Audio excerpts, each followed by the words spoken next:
Hello, and welcome to Entangled, the podcast where we explore the science of consciousness, the true nature of reality, and what it means to be a spiritual being having a human experience.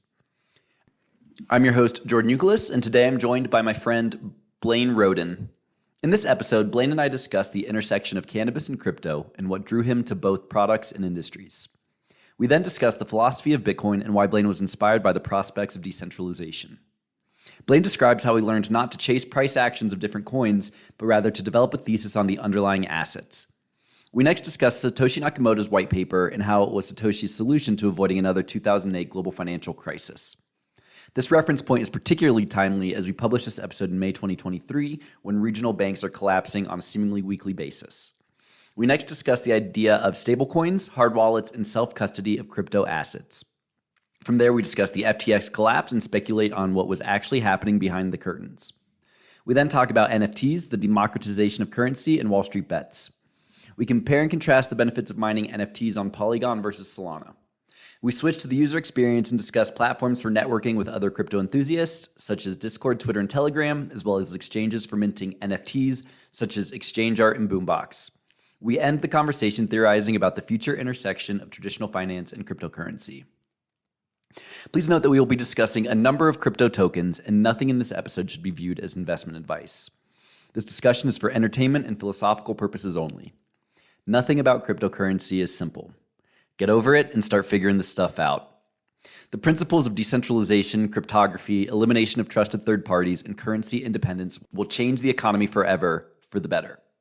The traditional economy, especially the US dollar, is at a dangerous position today, possibly more fragile than at any time since becoming the global reserve currency after World War II. It's my firm conviction that cryptocurrency will prove a critical technology in transcending the Ponzi scheme of an economy we've built based on debt lending and central banking. This outro is titled Bitcoin is Freedom. Outros available for this and all episodes at entangledpodcast.substack.com. Music from the show available on the Spotify playlist Entangled the Vibes. Please enjoy.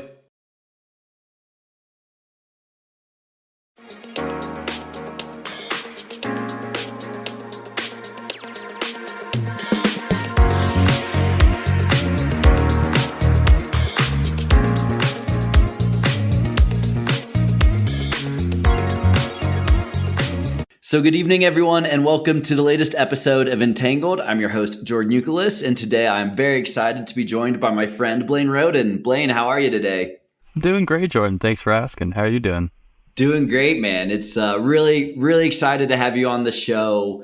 For the listeners, Blaine, I've been very blessed to get to work with full-time at our firm, Key Investment Partners, for about a year now, several years, if you include Blaine's first internships. So, we're typically talking about cannabis in our day-to-day life, and I'm sure that'll come up in this conversation as well. But we wanted to really focus this conversation, flip the script, and have Blaine educate me and the listeners about cryptocurrencies. So, before we get into all that, Blaine, maybe it'd be great if you could give the listeners a little bit of your biographical background and how you got into the seemingly different industries of cannabis and crypto. Yeah, absolutely. Thanks again for having me on, Jordan. So I got into, I guess I'll take a step back. I have a food and resource economics degree from the University of Florida. My family's been involved in agriculture for about 6 generations now. And I always knew I wanted to get involved in the industry, but thought I wanted to get involved in a more high growth area than maybe just, the typical sweet potatoes or onions, which my dad's involved in. And I really started to research what was a high growth industry or high growth sector in the agriculture industry and quickly found cannabis. A high growth sector that gets you high. Yeah, no pun intended there. But yeah, I had always been a fan of the cannabis plant in college and thought how cool it'd be to kind of mix a hobby or passion of mine with a career. And I started to do some research into ways I could get involved in the industry and thought, man, it would be really cool to get involved in the capital markets side. But I wasn't really sure how to do that. So I decided that a sort of safer route for me would be to go to law school and get involved potentially on the legal side if I couldn't find a way into the capital markets side. It's pretty, I think when I started looking at it, I'm not even sure if there was dedicated cannabis funds back in like 2014, 2015 when I was starting to get interested.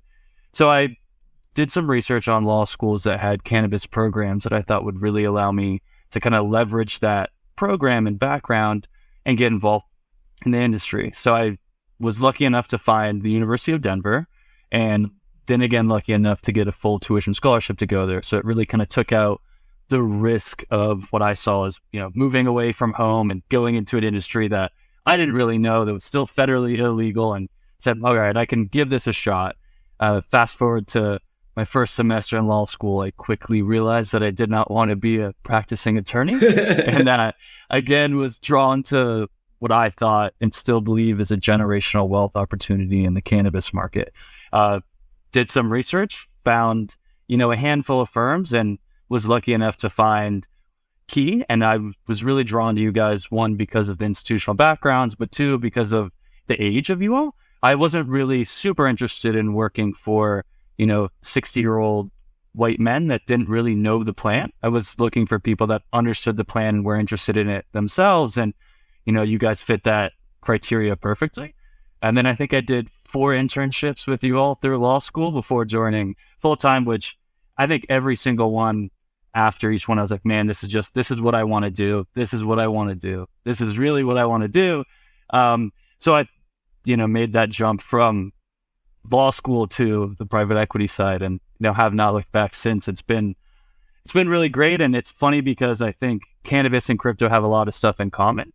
And I really think, again, no pun intended, the high growth of both industries and the volatility of those industries really attracted me to it. I thought, man, this is somewhere where if you do your diligence and you're really active in the space, you can do some damage. Yeah. So that's kind of how I found the two. That's really interesting.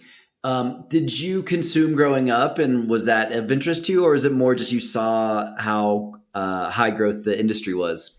So I consumed cannabis growing up, and I kind of always found myself more drawn to the plant than to alcohol. I always had more fun when it was like me and some friends sharing a joint than going out to a club or going to a party. And I said, man, there's got to be other people out there like me, right, that just enjoy this a little bit more than alcohol. It seems to be a lot healthier way to consume and, kind of it can get elevated than alcohol. And I was just really interested in it. And then I said, man, it's a legal market in a few states. At that point, it's probably Colorado, California, Washington.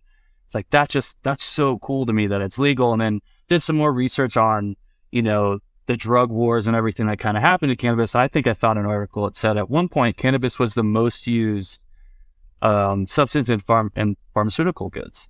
And then it became illegal. And I was like, holy cow. So, there's real medical benefits to it that we had really enjoyed for decades. But then the war on drugs changed it from cannabis to marijuana because it sounded more, like a Spanish, maybe minority influenced drug that people could really turn against the population. And I was like, this is just so intriguing. And then that's when I did some research into, like, can you actually invest in it? Are there people that are taking in capital? What does this really look like? And so like, wow, there's a real opportunity here to get involved in a meaningful way.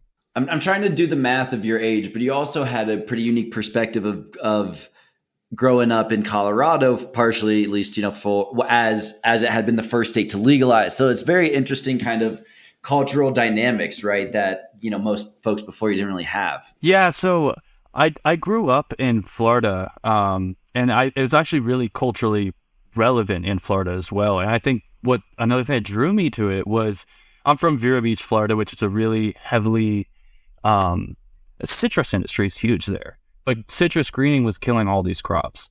And there were just a lot of these growers were struggling, what had been their family for decades. And I was like, man, I really think cannabis could be one of these new cash crops that could help these growers. And that was my first actual interest in the legal side, was like, maybe I can go learn in Colorado and come back to Florida and I'll just legalize it. And then, kind of reality hit and said, it's not just that easy to go and be like, it's a great plan. We should legalize it for adult use. We truly spent something like $25 million trying to get it legalized this year alone. And, it's a bigger task than that. But, yeah. And then coming out to Colorado for law school in Denver, having something at DU that had a Student International Cannabis Bar Association, a professor that helped write the laws, a real community around it, not just, oh, it's an illegal thing, you're going to sell drugs, was just so interesting to me. It felt so real and it was just really exciting to see that side of the industry. For sure. And I think, I'm probably like 8 years older than you. And even my generation, it was very different, and I even see like now how my perspective was biased about it and how I was dismissive of it. Like my journey with the plant's been different. Like I was a huge boozer in high school, college. I would smoke pot occasionally, but I never bought it until I actually moved to Colorado. I think I was, like I said, a bit dismissive of it. I was like, oh, that's for lazy stoners who just want to sit around and get fat and, whatever. I don't know. Just and I think now in hindsight, I recognize that there's certainly cultural factors that encourage alcohol over cannabis. And, we can get into all that. But, just point is, I think as I moved to Colorado, right, and had access to it that was legal and I knew it was safe and didn't have to buy from a drug dealer and I started to consume it, I just naturally started to shift more from alcohol to cannabis, started to work with psychedelics more as well. That really facilitated things. And I think I just, started to see how cannabis on a like a micro level, psychedelics on a more accelerated level were helping me to kind of break those neural pathways and get out of my head and, continue to evolve and challenge my pre-existing assumptions. And one of those big ones that I started to challenge was, what am I getting out of drinking alcohol? Like I wake up feeling like shit. I eat like shit. It has a ton of calories. I have social anxiety every time about what the fuck did I say last night during the night. It's fun for a while. You know what I mean? And I just it just really helped me just force myself to ask those tough questions. And then naturally, working in cannabis, learning about the history of the war on drugs and how substances like cannabis and psychedelics were demonized, in my opinion now, specifically because they help us to self-actualize and become the best versions of ourselves. And, the structures of society would prefer that we're getting drunk and, not making the most of our lives. So anyway, that's kind of my like long-winded journey of cannabis. No, I love that. It's interesting you say that because it was kind of a realization moment for me where, all my friends in high school and college were like, we're going to go get like blackout drunk. And then the next morning they'd be like, well, I don't even know what happened. I'm like, you enjoy that? Like I enjoyed where we smoked a joint and we talked about what we want to do with our lives, where we see the world going. I was like, that's just so much more interesting to me. And it really just, turned me off of alcohol and onto the plant a lot more because I found that connection with myself, but also with others that I think, just kind of lowers your inhibitions and I think really shows people who they are. And that's just so much more fun in conversations and getting to know people. Totally. Now I'm curious, as you mentioned, you decided to go to law school as a little bit more of a conservative step, yet you're super interested in cannabis and crypto, which are very much the opposite. So how do you think about that duality in yourself, the conservatism with the risk on? Yeah, it's a great question. And I think a lot of that conservatism for law school kind of stemmed from my parents, where they're like, you should do something where if cannabis never becomes federally legal, or because they didn't really have any idea. And they're like, there's only a couple of states. And then for crypto, they're like, I had been trying to get my dad to buy Bitcoin since I was in 10th grade and like 2013. And he just never got it. And he was like, you should just do something where if everything that you're interested in fails, you can go be an attorney and make a living. And I was like, that it makes a lot of sense because for me, it was, I think after the first internship with you all, I remember talking to my parents, like, do I even need to keep going to law school? Like, I'll just go work for Key. Like, I don't need to do this. My dad was like, no, you've got to have a backup plan. You've got to just be ready in case things don't happen the way you want. So I'm thankful for that advice and thankful for the education that I got. But I would say I'm a lot more attracted to risk and volatility than like your typical attorney might be. I think a lot of attorneys are risk averse, and I love the idea of, again, volatility is just so interesting to me. As for the crypto side, like something can, pump 20% in a day or 50%. If it's a small altcoin, it could triple in a couple hours. And I thought that was just so interesting to me that there was assets out there that could make life-changing money off of like $1,000. You didn't need, like, you weren't just getting a dividend or making 5% year over year. It was a way to financial freedom that I don't think there hasn't really been, even in the history of humans, the fact that someone in a developing country can become a millionaire off of having $100 exposure to a crypto asset it's so intriguing.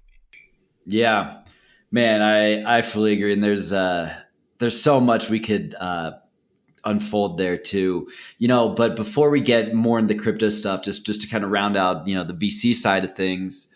And it's interesting too, because as you talk about, going through law school, I think it's a great call you made to finish it up and to take the LSATs and pass, right? And everything, like as grueling as it was, it just, I think a lot of the best deal guys that I know or, have learned a lot from, like Sam Zell, right? They went to law school, absolutely hated it, knew they didn't want to be a lawyer, but it taught them logic. It taught them reasoning. It taught them how to read a legal contract and know what all these terms mean, because as you know, in venture capital, when the shit hits the fan, that stuff really, really matters. So I think it's going to just make you a much more well-rounded person and investor because of it in the long run. Yeah, I appreciate that. It's what I've learned as well. I'm fortunate enough that my mentor has a law degree as well, and I got hooked up with him through DU, and he's a lot more of the venture kind of take a risk guy as well. And he always said that, just get because before law school,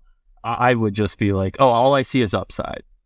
Like it's upside, upside, upside. And now I think the ability to see downside, at least I'm building that skill up more, is just becoming more and more helpful. And, like the logical thinking aspect of it has been really interesting and something it's hard to learn on your own. So, going through the 3 years of cold calls and reading countless pages and really just focusing on that way of thinking has proved to be pretty beneficial thus far. So tell me about your journey with crypto. How did you first come across it, and when did you first make the decision to buy? Yeah, so I first came across it in high school. Admittedly, a lot of my friends were using it to buy things off the Silk Road and illicit substances.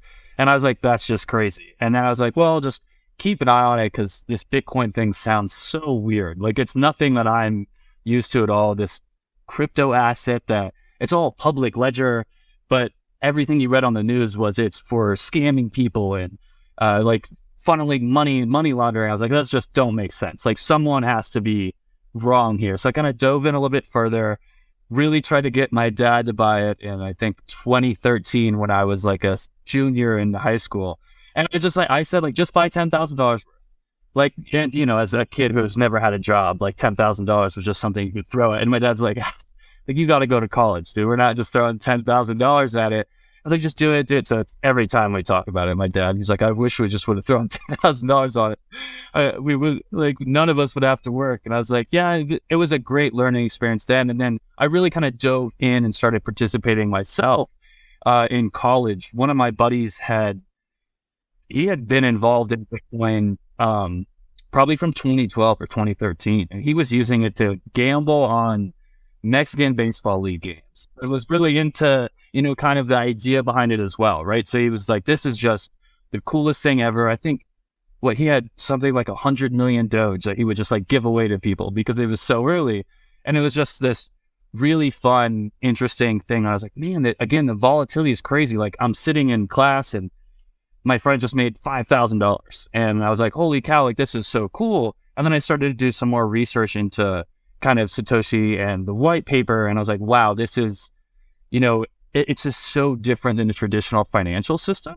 And again, that ability where people around the world are interconnected and these communities are just, flourish. And it's people from all different races, ethnicities, social classes. And it really was kind of like the best ideas one. And that was just so appealing to me. It wasn't like, oh, this is your last name, so you're this really smart guy. And everything. It was like, oh, you were early to Bitcoin because you thought this. And people gave you respect for that. And it was like, wow, that's so cool that just having this sort of mindset was respected. And I think that's what really drew it to me, was the idea that, it's not just, again, who had the most money or something like that. It was who has done the research, that do your own research thing, like really stuck with me. It was like, man, it's not just watching CNBC and buying the stuff that Jim Cramer tells you. It's spending countless hours understanding the industry, where you think trends are going, why they should be going this way, what it means to the traditional financial system and how it could kind of combat it.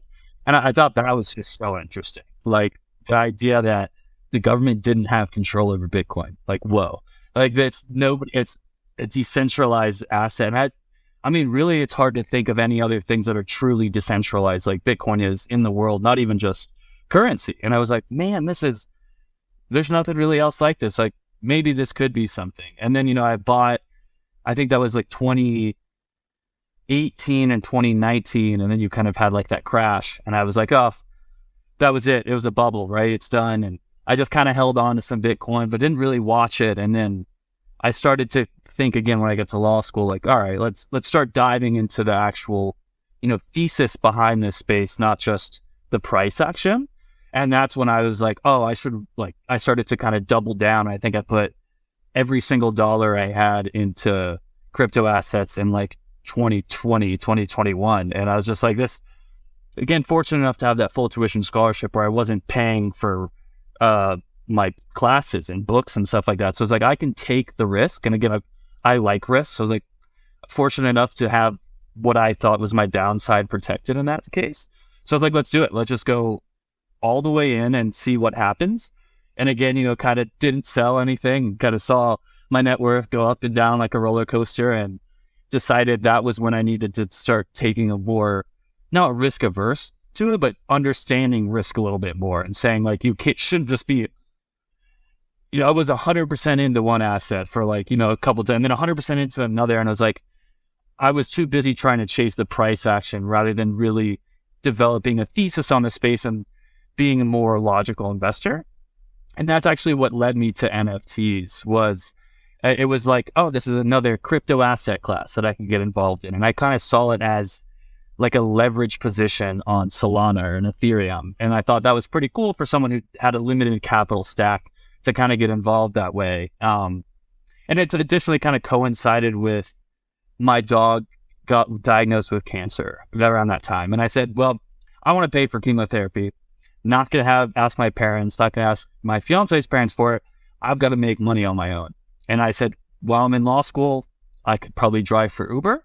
Probably won't really cover the cost, or I could get really into crypto and spend all my free time there. And, it paid for his chemotherapy for 6 months. Just by that, it ended up leading to me being able to buy my fiance an engagement ring when I was in law school and didn't really have a job. And I think that just was so enticing to me, the financial freedom that I had from this asset class where I could, if I did my own work, it was really beneficial. And it wasn't like I was working for anyone else. Hell yeah, man. That's really cool to hear. So let's start with some of the, I don't want to say basics, because when it comes to crypto, nothing's basic, but let's just kind of start from the top for folks who, even after all these years, I'm sure I've heard Bitcoin so many times that it can be frustrating that it's like, I still just don't get it, right? Like, so let's talk about Satoshi Nakamoto. And is that how you say it? Nakamoto? Yeah, Nakamoto.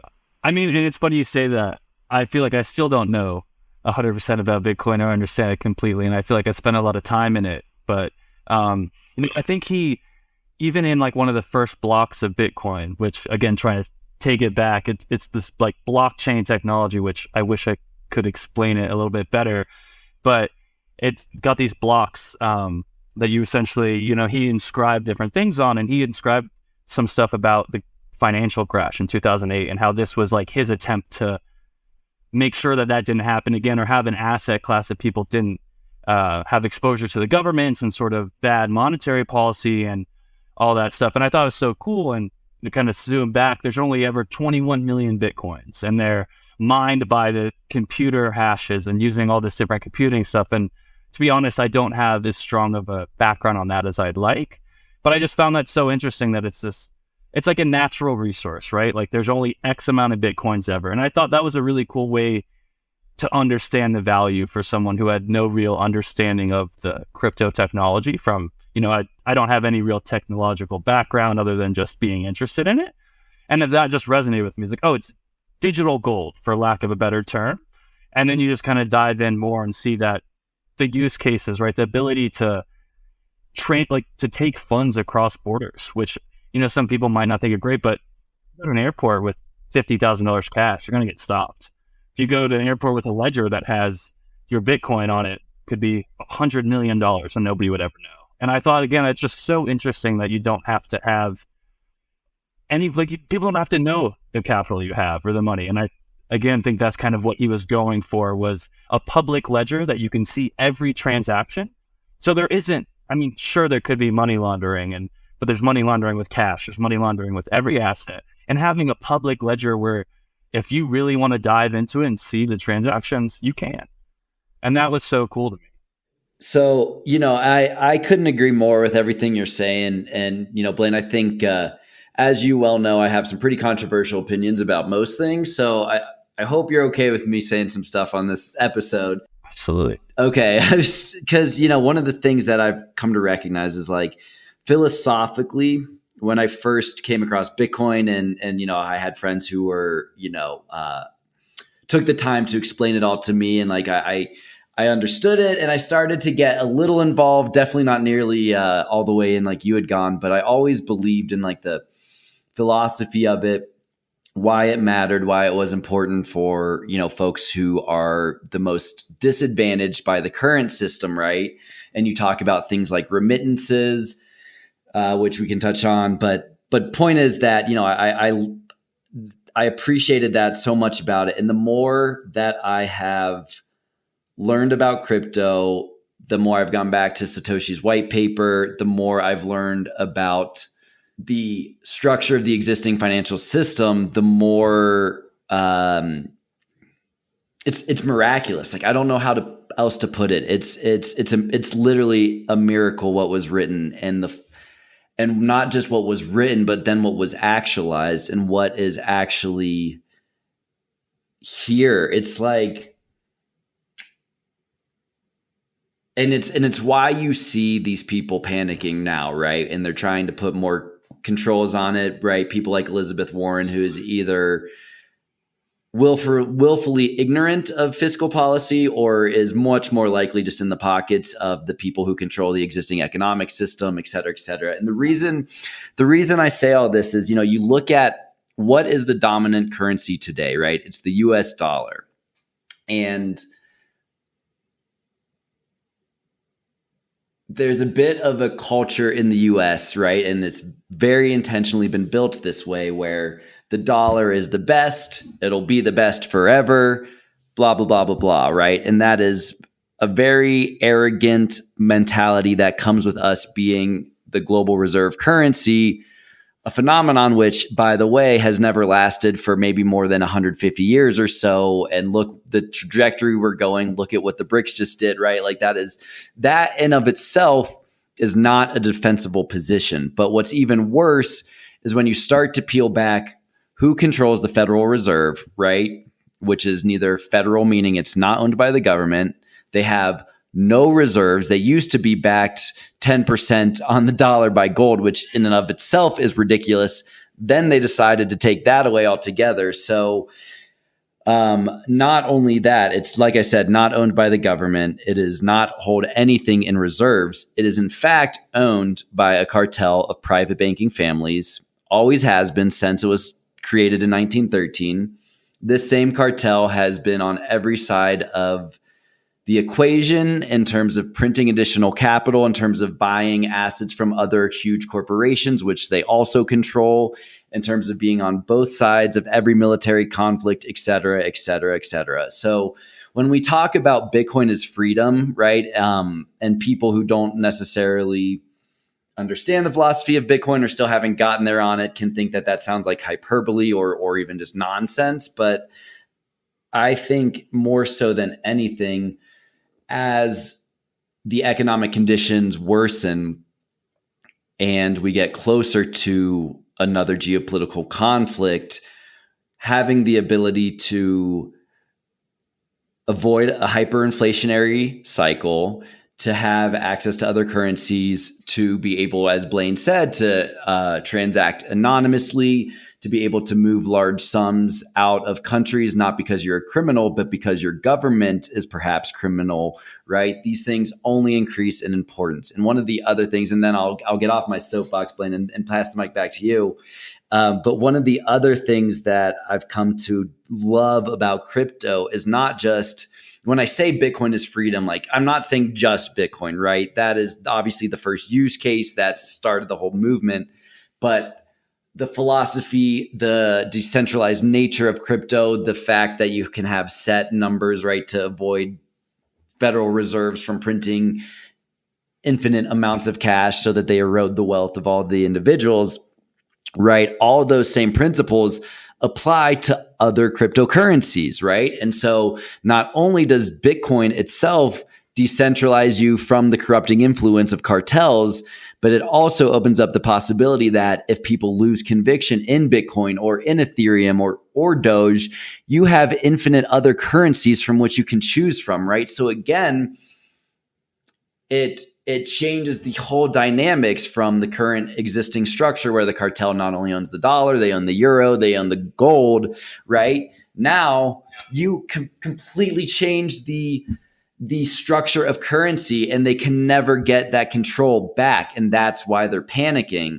And so crypto to the moon, in summary. No, but I completely agree with, just about everything you said there. I think you're seeing politicians taking a harder stance on crypto right now because of the dollar losing its dominance in as a global reserve currency. And I think it's terrifying for these people that have vested interest in the dollar staying as this global reserve currency, that there could be a decentralized currency like Bitcoin that nobody even knows who the founder is, right? No, he's never touched his assets. The ability that is just terrifying to them. And for me and for you, it's amazing. It's just so inspiring. It's so cool to think of that there's this asset out there that no central body has control over. And sure, I think some pushback on that would be, well, there's some people who own, like Michael Saylor owns 1 out of every 500 Bitcoins or something like that. But I think you're always going to have a level of concentration in an asset, especially when people are very, he was a pretty early mover compared to every other company and other large player in the industry. I love that. I think there's still there's always going to be that level of concentration or something like that where wealth is concentrated. But again, the idea that you could have Bitcoin and freely transfer it and kind of move it around, that you and I could send each other Bitcoin without having to go through the banks, and that, I think that's terrifying for them. That I don't have to wait for Wells Fargo to clear my transaction. I can do it on the Bitcoin network, and I can see it on chain. And I always see that part on chain. And while still being anonymous, again, you can still track these movements of it to where it's not like it's just used by criminals or for money laundering and stuff like that. I thought, what's funny actually on that point, and not to get too off topic, was one of my securities law professors are in law school. His wife was one of the 5 commissioners of the SEC. And he was just absolutely, just for lack of a better word, shitting on Bitcoin and saying, you take Bitcoin, you change it to Ethereum, and then your money's laundered. I'm like, really? So you don't even really understand how that works. I said, it's a blockchain. You could bridge your assets from Bitcoin to Ethereum or have wrap Bitcoin, but it's not like you just put it in one pocket and boom, it's out on the other and nobody knows what happened. I was like, so you're married to one of the commissioners of the SEC and you're not even going to do the research to your students. You're just going to tell them it's terrible. And law students, and every students, are pretty impressionable. And when a lot of law students are pretty risk averse and probably not interested in crypto assets, you hear that and it's like, yep, it's bad. And then you've got a whole class of kids who potentially could become securities lawyers, work for the SEC, that have no understanding of it and just a disdain for it because it's, in their mind, used by criminals. I thought that was oh my, I got an argument with them. I was I just think that's you're doing a huge disservice for these students by just saying it's a criminal enterprise, essentially, because it's so much more than that. I think the lack of focus on the ability for developing countries and citizens in those countries, for what Zimbabwe has, that hyperinflationary currency, the ability to take that currency and put it into something that, while volatile, is a lot more stable than their own currency, is just so cool. It again takes the power away from these governments and really gives it to the people. And I just think that's such a cool concept that, we haven't really seen before in the history of humans. And I love that. Well, and what's interesting too, is you talk about the criminality of Bitcoin and everything. And, certainly it's fair to point to the fact that, as you said, a lot of people were using it for Silk Road and things like that, right, as initial use cases. But look at the criminality in the existing financial system. That's what I was just going to say. It's the dollar's still used for more criminal activities than probably every other crypto asset combined, right? Like there's more stuff that happens with the dollar, more money laundering, more, just terrible things that happen because of the dollar. So I guess what I disliked about the whole idea of Bitcoin enables criminal like enterprises and stuff is that fact that like someone's like, oh, I'm going to become a criminal now because I have Bitcoin. For $1, you could give me $1 and then no one will ever know where that dollar goes. But if you give me a Bitcoin, you can track that Bitcoin from where it was mined to where it is today. And I think that's a fascinating level of accountability that it provides that you just don't have with the dollar or other traditional currencies. Yeah. And could you talk a little bit more about the idea that like you're both anonymous on Bitcoin as an individual, but all your transactions are, locked in amber or whatever it's called. And so when it actually comes to criminality, like in a lot of ways, it's probably in the long run going to make it easier to prevent criminals. Do you think that's fair? That's my understanding and viewpoint is while, you could have money in a Bitcoin wallet and it won't be like at your Wells Fargo account where everyone at Wells Fargo knows how much money you have in that account. And it could be like data could be breached, right? And be like, oh, this is Jordan Euclid's Wells Fargo account. For Bitcoin, you could have a wallet, a fresh wallet. And there's some blockchain sleuths like there's this guy on Twitter named Zach XBT. And Zach is amazing at reading the Ethereum blockchain. Like he can essentially tell you like where all this money's gone, whose new wallet this is, how they're all interconnected for like thousands and thousands of transactions. But it's still anonymous. It's just a wallet name. It's not necessarily a person's name. So you can see that this wallet might be doing some bad activities and it's all public ledger, but it might not be just directly tied to your name. So that's where the anonymity comes in. But again, it's just a public ledger. And it's really easy to track these public ledgers. And I think as time goes on, more tools will be made to where it's easier for people who might not be as native to a blockchain to kind of see like, oh, here's where the money went from, I paid this wallet sent it there or something like that. So it's pretty easy. Like, for example, when there's like a scam in corporate America, that money can just kind of like disappear and go to a bank that doesn't share any information and it's gone. On a blockchain, you can see where that money's gone, and it might go to a centralized exchange where they cash it out. But there's been numerous times where that's happened, and the exchanges have, stopped those accounts from being able to take that money. Which again, it might not be the best idea for centralization versus decentralization, but you still have the ability to kind of see where these assets have gone on the blockchain and trace it, which I think is just so interesting.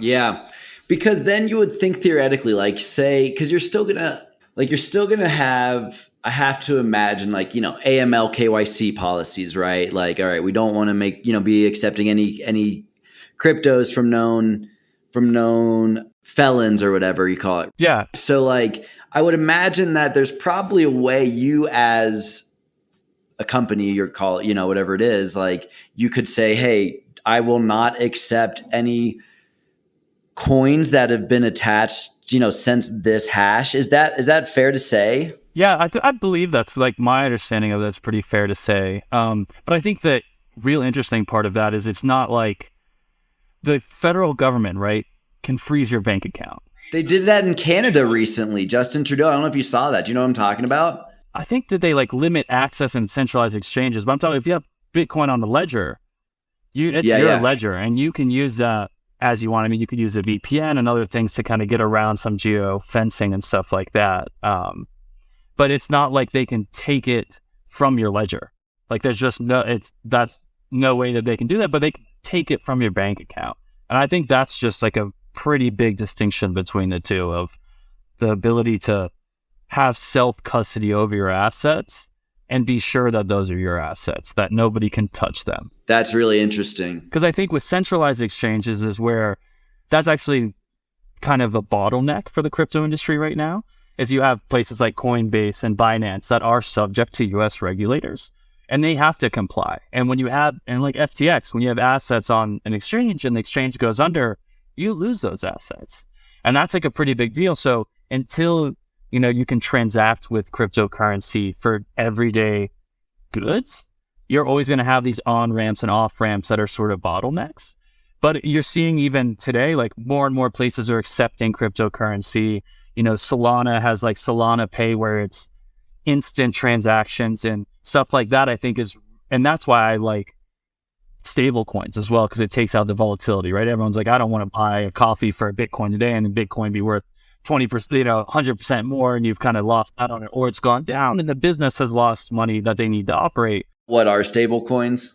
Yeah, so stable coins are coins that are pegged to a traditional currency, right? So then again, you still have a level of centralized government involved. It's like USDC is a stable coin that's pegged to the US dollar. I'll just say it recently lost its peg and has now gained it. It lost its peg a lot due to the speculation that they had a lot of their money in Silicon Valley Bank. So it kind of is all tied back into the traditional financial system. And, USDT is one that a lot of people, aren't exactly fond of either, because they don't have very clear proof of reserves, but that's what USDC has. It's like Circle is a pretty trusted company in the space. And again, I don't think any are perfect right now. And you've seen a lot of other stable coins like Terra that had the UST that had lost its peg, with the idea being it's a crypto asset that's tied to the US dollar or the euro or something like that, that is stable, or a lot more stable than something like Bitcoin that could see daily fluctuations of a couple percentage. Like where USDC lost its peg, that was kind of insane, right? Like everyone was talking about it's down 15%. Where like if Bitcoin goes down 15%, people are like, that's Bitcoin. Like, so there's a level of stability attached to it. But even 15%, right? You look at how the broader stock markets have been moving. I mean, they've been crazy for the last year and a half. So that's still pretty impressive. No, yeah. And again, it regained that peg pretty quickly. But that took, the Federal Reserve pumping a bunch more into SVB Bank. So it's just like, man, it's so hard to say, because when shit actually hits the fan, when things decouple, like the world is in a state of almost like maximum insanity. Oh, absolutely. I mean, I've actually was, part of I had this crypto or stable coin called Casio, and Casio was a stable coin that had USDC and USDT reserves. Something was wrong with the internal code. It was audited by what I believe to be a third party, but it ended up being the same people that kind of created it. There was this really bad lack of checks and balances, and Casio was hacked and all of the reserves were taken out of it. Damn. What do you mean when you say audited? So like the audit, not like a financial audit, but an audit through. So you produce like some code, and you just put it out like it's an application, right? A decentralized application or this new coin, and someone would come, an audit firm, and go through and make sure that there's not vulnerabilities where someone could hack it and kind of take advantage of a lack of security in the code. And there's a lot of really reputable ones in the crypto industry that are just, again, there's going to be human flaws in it, but I was under the impression that this was audited by a third party, when in actuality it was audited by someone with a vested interest in it. And then you realize that someone was able to take I think it was something like $150 million of reserves out of it, and made the coin completely worthless. And then the hacker was, and I think in typical crypto Robinhood fashion, everyone with under $100,000 got all their money back, and everyone over $100,000 got a percentage of it back or something like that. But I guess the idea of the stablecoin is really promising to me. I think right now the practical applications of it aren't as attractive, because like you said, you're still holding United States dollar then on the blockchain, and that doesn't really do too much for you other than the ability that the government can't freeze your USD in that asset class, which I think is the appealing part now, right? That's a really good point. I didn't think about that. So tell me about with USDC, it still, I guess, gets just as hurt by inflation, right? Exactly. So it's whatever the dollar's purchasing power is the same purchasing power of USDC. But you're right. Like it still has a lot of the other benefits of crypto. Exactly. And the seamless transactions I think are really cool. Like if I wanted to send you $10,000 through a bank, it could take a while, and there could be some hoops we'd have to jump through, and there could be fees associated. If I want to send you $10,000 on USDC or on Solana and USDC, you'd have it by the time I'm done with the sentence, which I think is just fascinating. That's cool. Is it a proof of stake? USDC? So USDC is like on Solana, it's an SPL. It's not its own blockchain. So if it's on Ethereum, it's like proof of stake now. But if it's on Solana, it's like proof of history or whatever Solana runs off of. So it's dependent on the underlying blockchain, but that meaning that Circle is sort of backing it with USD reserve or actual USD cash reserves. Circle is the issuer of USDC, and they're, I believe, like a bank would be kind of the right way to say it. So you would deposit like $10,000 from your Wells Fargo and you get $10,000 USDC. So wouldn't Circle then still be a trusted third party? Exactly, it is. And that's sort of the issue is there's some decentralized stable coins, but then you run into the issue of, is it audited? Is there people that, while you might not enjoy the federal government coming in to kind of back it, someone like me who had a lot of their money in USDC love to see the federal government say like, okay, we'll make sure that Silicon Valley Bank and Circle get their money.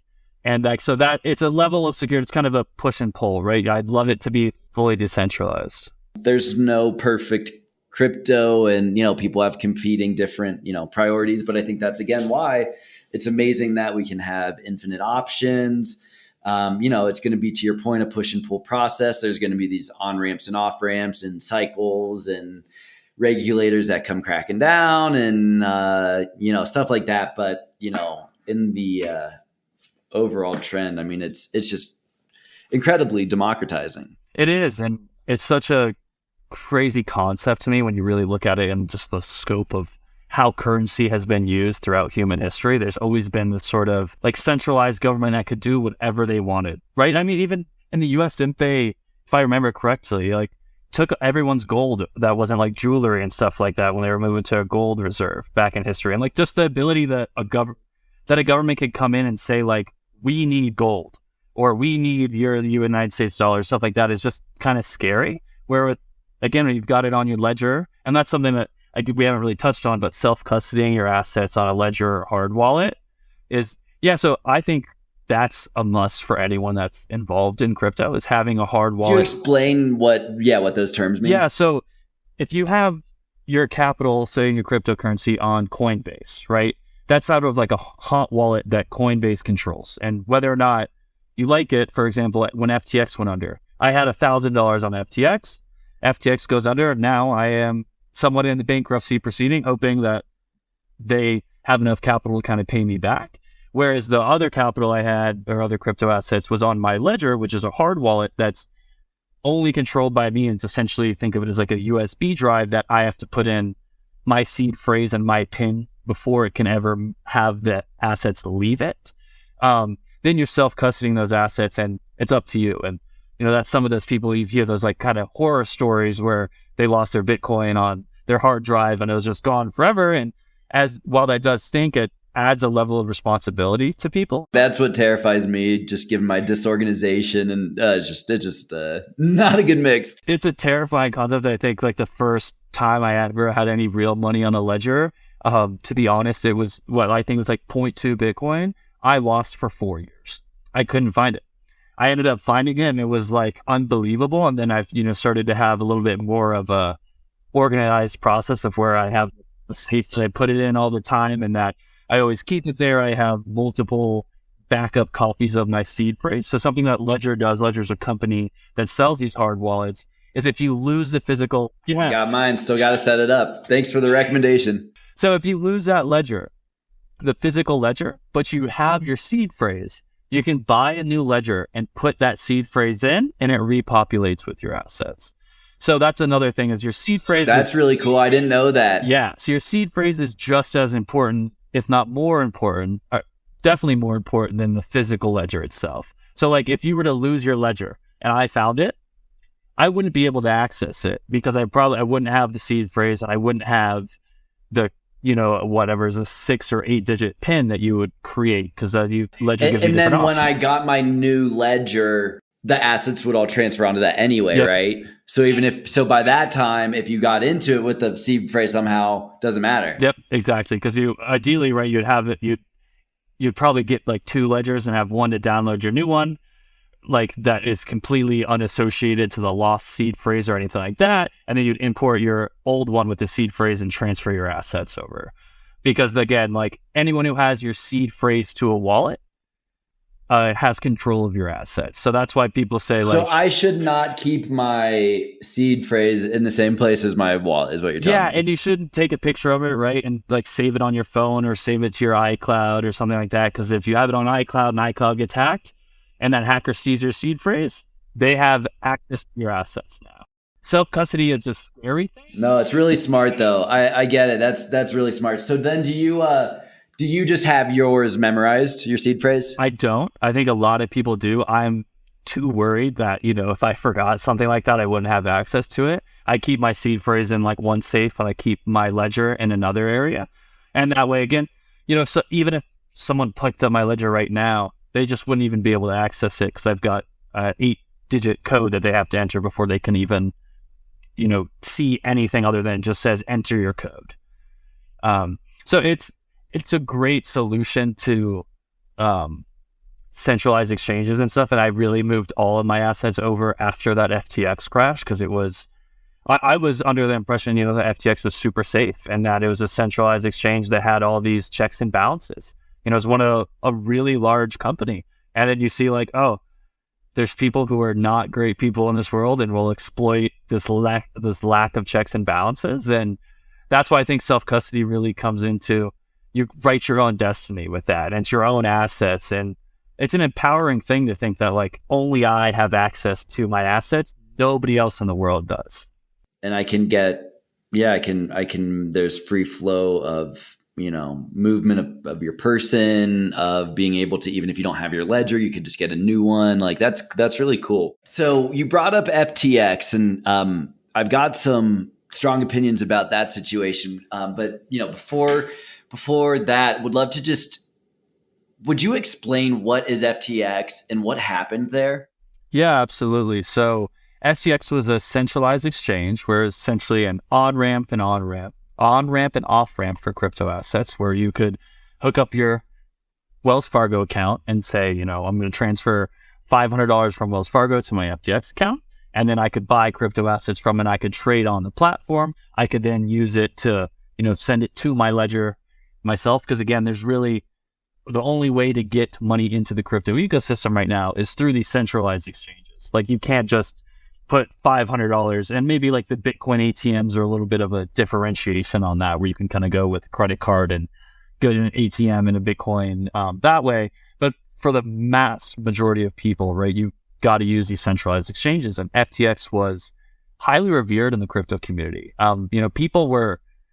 People used it because of the founder. They thought Sam was this super altruistic guy. He always said he was, right? Like he wasn't a billionaire because he wanted to be a billionaire. He was a billionaire because he wanted to use all this money to help the world and change it. And people in the crypto industry really resonated with that. It kind of goes back to what I believe are the core crypto values of kind of getting away from the traditional financial system, giving these people a chance. And really, again, he was a super smart guy, or everyone believed him to be. And he was what looked like to be a really good trader. And people respected that and said, I'm going to use his exchange. He seems really smart. He went to like MIT. He had all this great background. He worked at Jane Street and he created his own exchange and it gained so much popularity. It got really big and people were like just infatuated with this guy. And I was someone who was just so interested. So I was like, wow, he's 28 years old. He's worth like $10 billion or something like that. He drives a Corolla. You know what I mean? Like he's just so different from who I probably would be if I had $10 billion at 28. Like he seems so selfless. And I was like, why wouldn't I have my assets on an exchange with someone like this that, seems to be such a good person in a world where that isn't really always the case. And I think that was just kind of the opposite of what really happened. He had his own trading firm called Alameda Trading, and he really just took off all of the safety checks and kind of valves that are expected and actually like legally needed in this industry, and was using consumer or customer funds to backstop Alameda to where like they weren't even having like stop losses or liquidations at all. They were just longing assets as much as they wanted. And it turned out to be, like $1 billion deficit. And I think it all just kind of came crumbling down when the price of Bitcoin started to crash and their reserves were really low and people started to pull cash out. And it was sort of like a bank run, right? Like all this cash is gone. And it was just, oh my God, the effect it had on the ecosystem was unbelievable. Solana was a token that he was such a supporter of. I mean, he had a famous tweet that's now infamous where he was talking to another really big trader on Twitter. And the guy was saying, Solana at $2 is overvalued. Like shouldn't be this high. Like it should be made large $2. And Sam said, sell me all of your Solana at $3 and fuck off. So a 50% premium to the price he was trading. And then Solana went from $2 to $260. And people were like, he's a genius, right? Like the conviction he had, the foresight to just say, like, sell it all to me right now and just fuck off. But you know what, though? Like, here's the thing, like, and sorry to cut you off, but, as I think about that fucking dick, dude, like, he's an asshole. Honestly, it's called what it is. He's a criminal. Like, how many tweets has that guy had over the last 10 years, right? Like, and you pick the one that was right, but it's selection bias, right? Like, absolutely. And up until that point, he had, at least publicly, an amazing track record of wins. Yeah, he had started this. Fair enough. So it wasn't just like a one-time thing. He had started this exchange, and like, everything in this Solana ecosystem that he was touching was like turning to gold. Well, but I mean, that's the best criminals, right? They're smart and they just have no moral ethic. Well, and now when you look at it, you realize that it wasn't really just because these assets deserve to be at that price or whatever, but he was using these assets as collateral, and then he was using consumer funds to buy them to make sure that he had more collateral. So like, I think even on FTX balance sheet today, they had something like, it's like $500 million of this token called MAPS. And like the circulating like value or trading volume of it was like 500 grand, but he was getting loans on that $500 million. So it's like, yes, he was definitely a terrible actor, a criminal, but I think there's a lot of complacency. Like, who would ever give out a loan on an asset like that has no circulating supply? Like, it has this really high, fully diluted value of $10 billion, and he's got $5 billion of it, but the circulating supply was all like 5 million, and the daily trading volume was 5. Like, why were people giving him loans? Do you have any thoughts there? I think, again, it's just sort of the bias of, well, they were giving him a loan. They probably had assets in the ecosystem that are doing really well. He had, to that point, had never made any mistakes, and it was just kind of like, he's the golden child. If you don't mind, I want to hop in with like some thoughts around what was going on behind the scenes there, right? Because, you talk about how it crashed, and that obviously caused a lot of ripples through the crypto industry, right? And all that. But at the same time, that's what currencies should do when they're fraudulent and they're Ponzi schemes, and they don't, they're not providing the value that they're supposed to be. And so I actually view that as like a huge proof of the value of crypto, right? Because you see the Bitcoin and Ethereum, like they took their hits, Solana took its hits, but they continue to chug along because their underlying use case is still the same. And as I've been learning more about the corruption in the traditional economy, I'm reading Whitney Webb's book right now called One Nation Under Blackmail. Have you heard of this? So check it out. She's just a killer investigative journalist, and it basically ties back the history of the entanglement between organized crime, the intelligence agencies, and money laundering through the traditional banking system.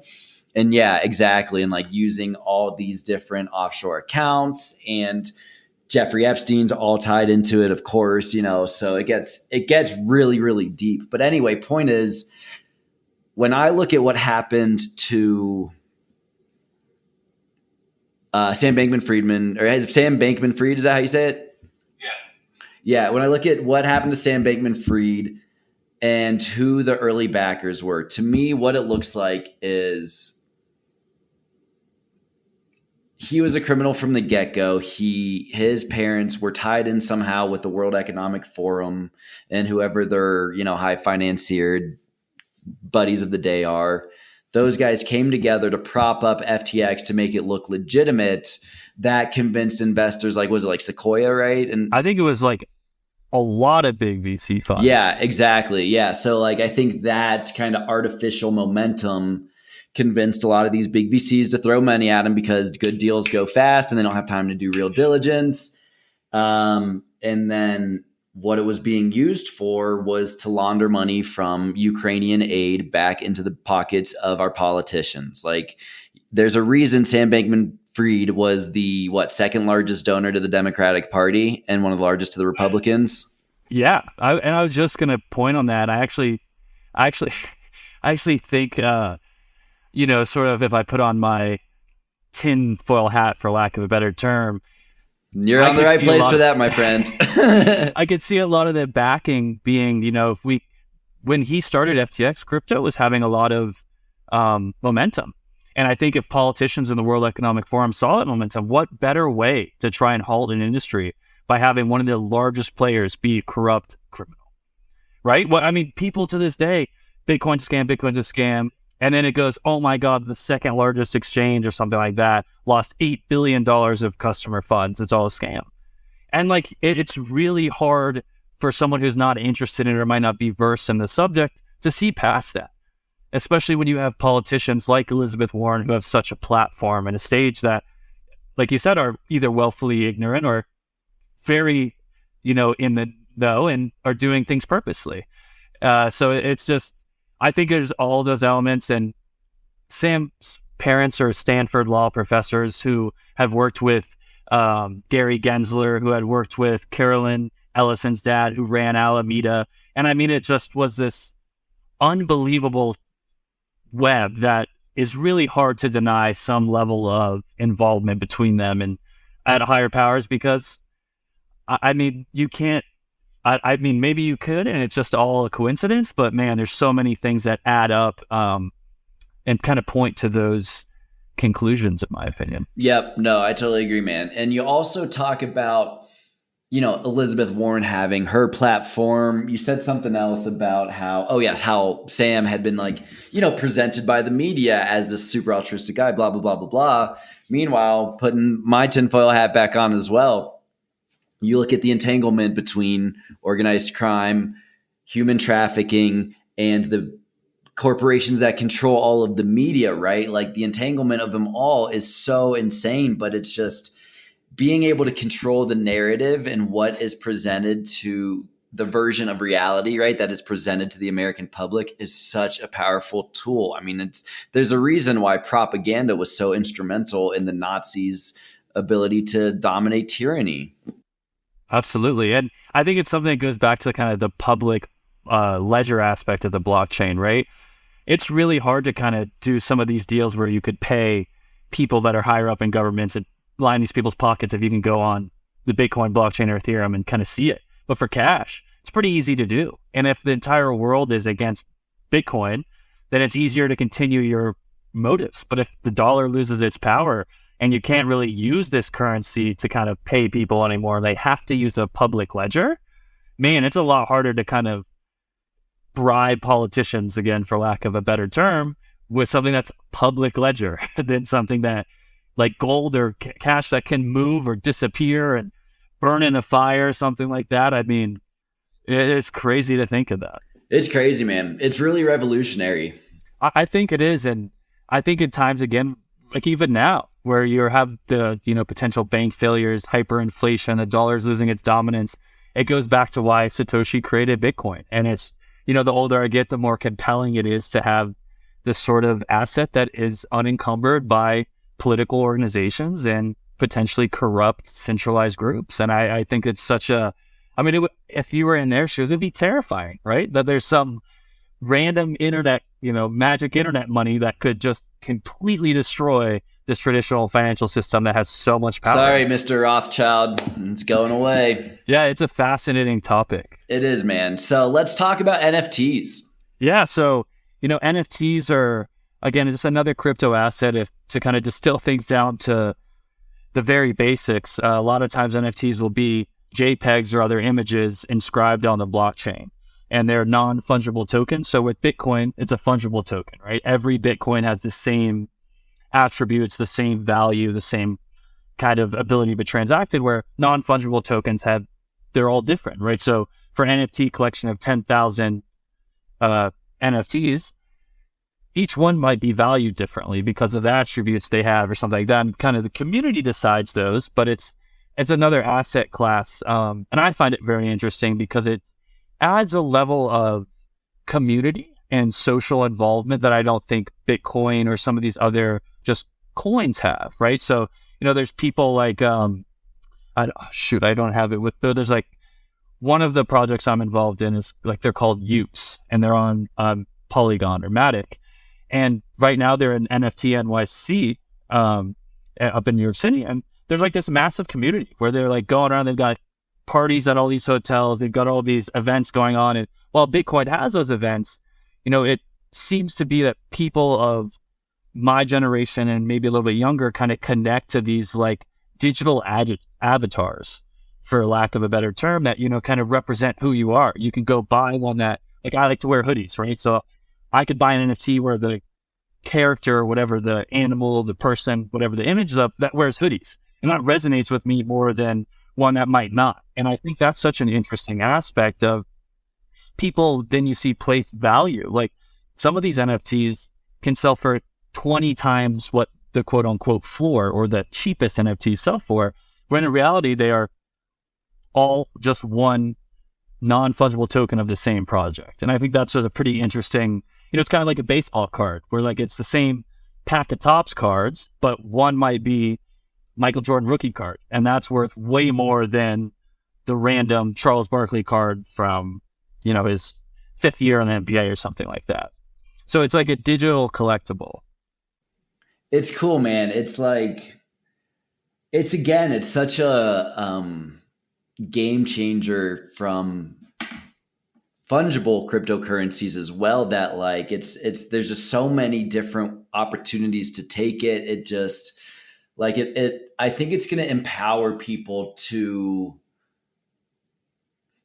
figure out how to monetize and create value of whatever they love to do. I think that's something that really resonated with me, working at Key and seeing how hard it is for some of these companies and founders to raise capital, where, you've got all these rules and regulations where you can't just go raise money on a crowdsource. And you can do crowdfunding and stuff like that. But like NFT projects can raise millions of dollars overnight and can allow these founders to just run with their idea and just really start building something where the traditional financial system provides a bottleneck where you can't raise that capital as freely. And I found that just super intriguing.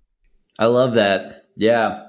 And again, it's, it's because the ones who control the wealth and power have never wanted a democratized system. And that's also why you're seeing them start to crack down and say, oh, these cryptos have to be considered a security, not as what's a commodity, or what's the other? Yeah. Or a currency. Yeah. Could you talk about kind of what that debate is and where things stand currently? Yeah. So, to my understanding, right, a security's got to be in line with all the security laws in the United States, where a currency isn't subject to those laws. And there's a lot less regulation just around currencies themselves. And, what's interesting is we use the Howey test, right? It's a test to determine whether or not something's security that was developed, I think, in the 1900s. You said? Yeah. So HOWEY is the test to determine whether or not an asset or something is a security. And it stemmed from Howey in the Hills in Florida, which is kind of not super close, but we'd always pass it going back from University of Florida to Vero Beach. And it was about orange groves from the 1900s. So using a test based on that to determine whether a crypto asset in 2023 is a security. And it just, I think, really highlights either the willful ignorance again of politicians today to realize the differences in those, or just the idea of, well, we can just kind of, shove it into this bucket of it's a security. And like, you're really looking at an outdated test that I think it's actually to the detriment of consumers, right? You're not actually regulating it in a way that benefits consumers at all. The idea being, right, we don't want consumers to get, into a Ponzi scheme or lose their money or be defrauded. So we're going to say it's a security and apply these draconian security laws, which is it's just fascinating to think that, that some of the smartest people in our society believe that. Yes. Well, and it's so frustrating because then it just gets back to that continued theme of overreach of government, that for them to say like, we know better than you what you should be doing with your capital, right? Like it's like the same thing that happened with Robinhood, and why like people were freaking out about Wall Street bets. It's like, why shouldn't the individual consumers be able to move markets as much as the hedge fund traders? Like, that's crazy. That's just we could probably do like a whole nother podcast on that. But I think it's just the backlash for Robinhood and that Wall Street bets, because the little man had the power for once instead of the big players. It's comical when you just zoom out and look at it. Yeah, and you know what they were doing, and I don't remember the specifics of the GameStop thing, but if I remember correctly, all they were doing is they were saying, these short sellers have fucked themselves. Screw these guys. Like, let's take them down. And like, to your point, it's like, oh shit, they don't like when that happens. Yeah, right. It's completely fine for large hedge funds to be the short sellers and make a bunch of money, but it's not okay for retail to notice a trend and exploit that trend, and make, essentially take the money from the hedge funds. I think that is. It's your classic Robinhood story. And I think that's just such a intriguing thing. And I think crypto has an element of that. And it's, it terrifies the powers that be that they don't know how to control it, right? Because if you use securities laws, Bitcoin isn't really security. But man, they would love to say it is security and slap regulations on it and not let people buy it freely or transact with it freely, because they'd love to control it. And again, it's just security laws that we have in place today just don't really make any sense, in my opinion, for crypto assets. They're just so far removed from it. And is there bad actors in this space? Absolutely. But there's bad actors in every space. And to, take out the good or the potential great benefits of crypto assets because there is bad actors just seems like such a cop-out and such a way to kind of add power and regulation over what I think is a revolutionary financial system.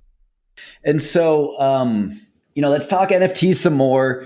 You and I have been working on a project which I'm super excited about. So it's going to be a mini series for Entangled. Let's not talk about what the topic is, but would love to chat some more about the technicalities of how we're going to pull it off. And so the current thinking is that we'll do, call it a series of 7 or so episodes. And for each episode, release a series of NFTs, maybe, probably about 7 as well.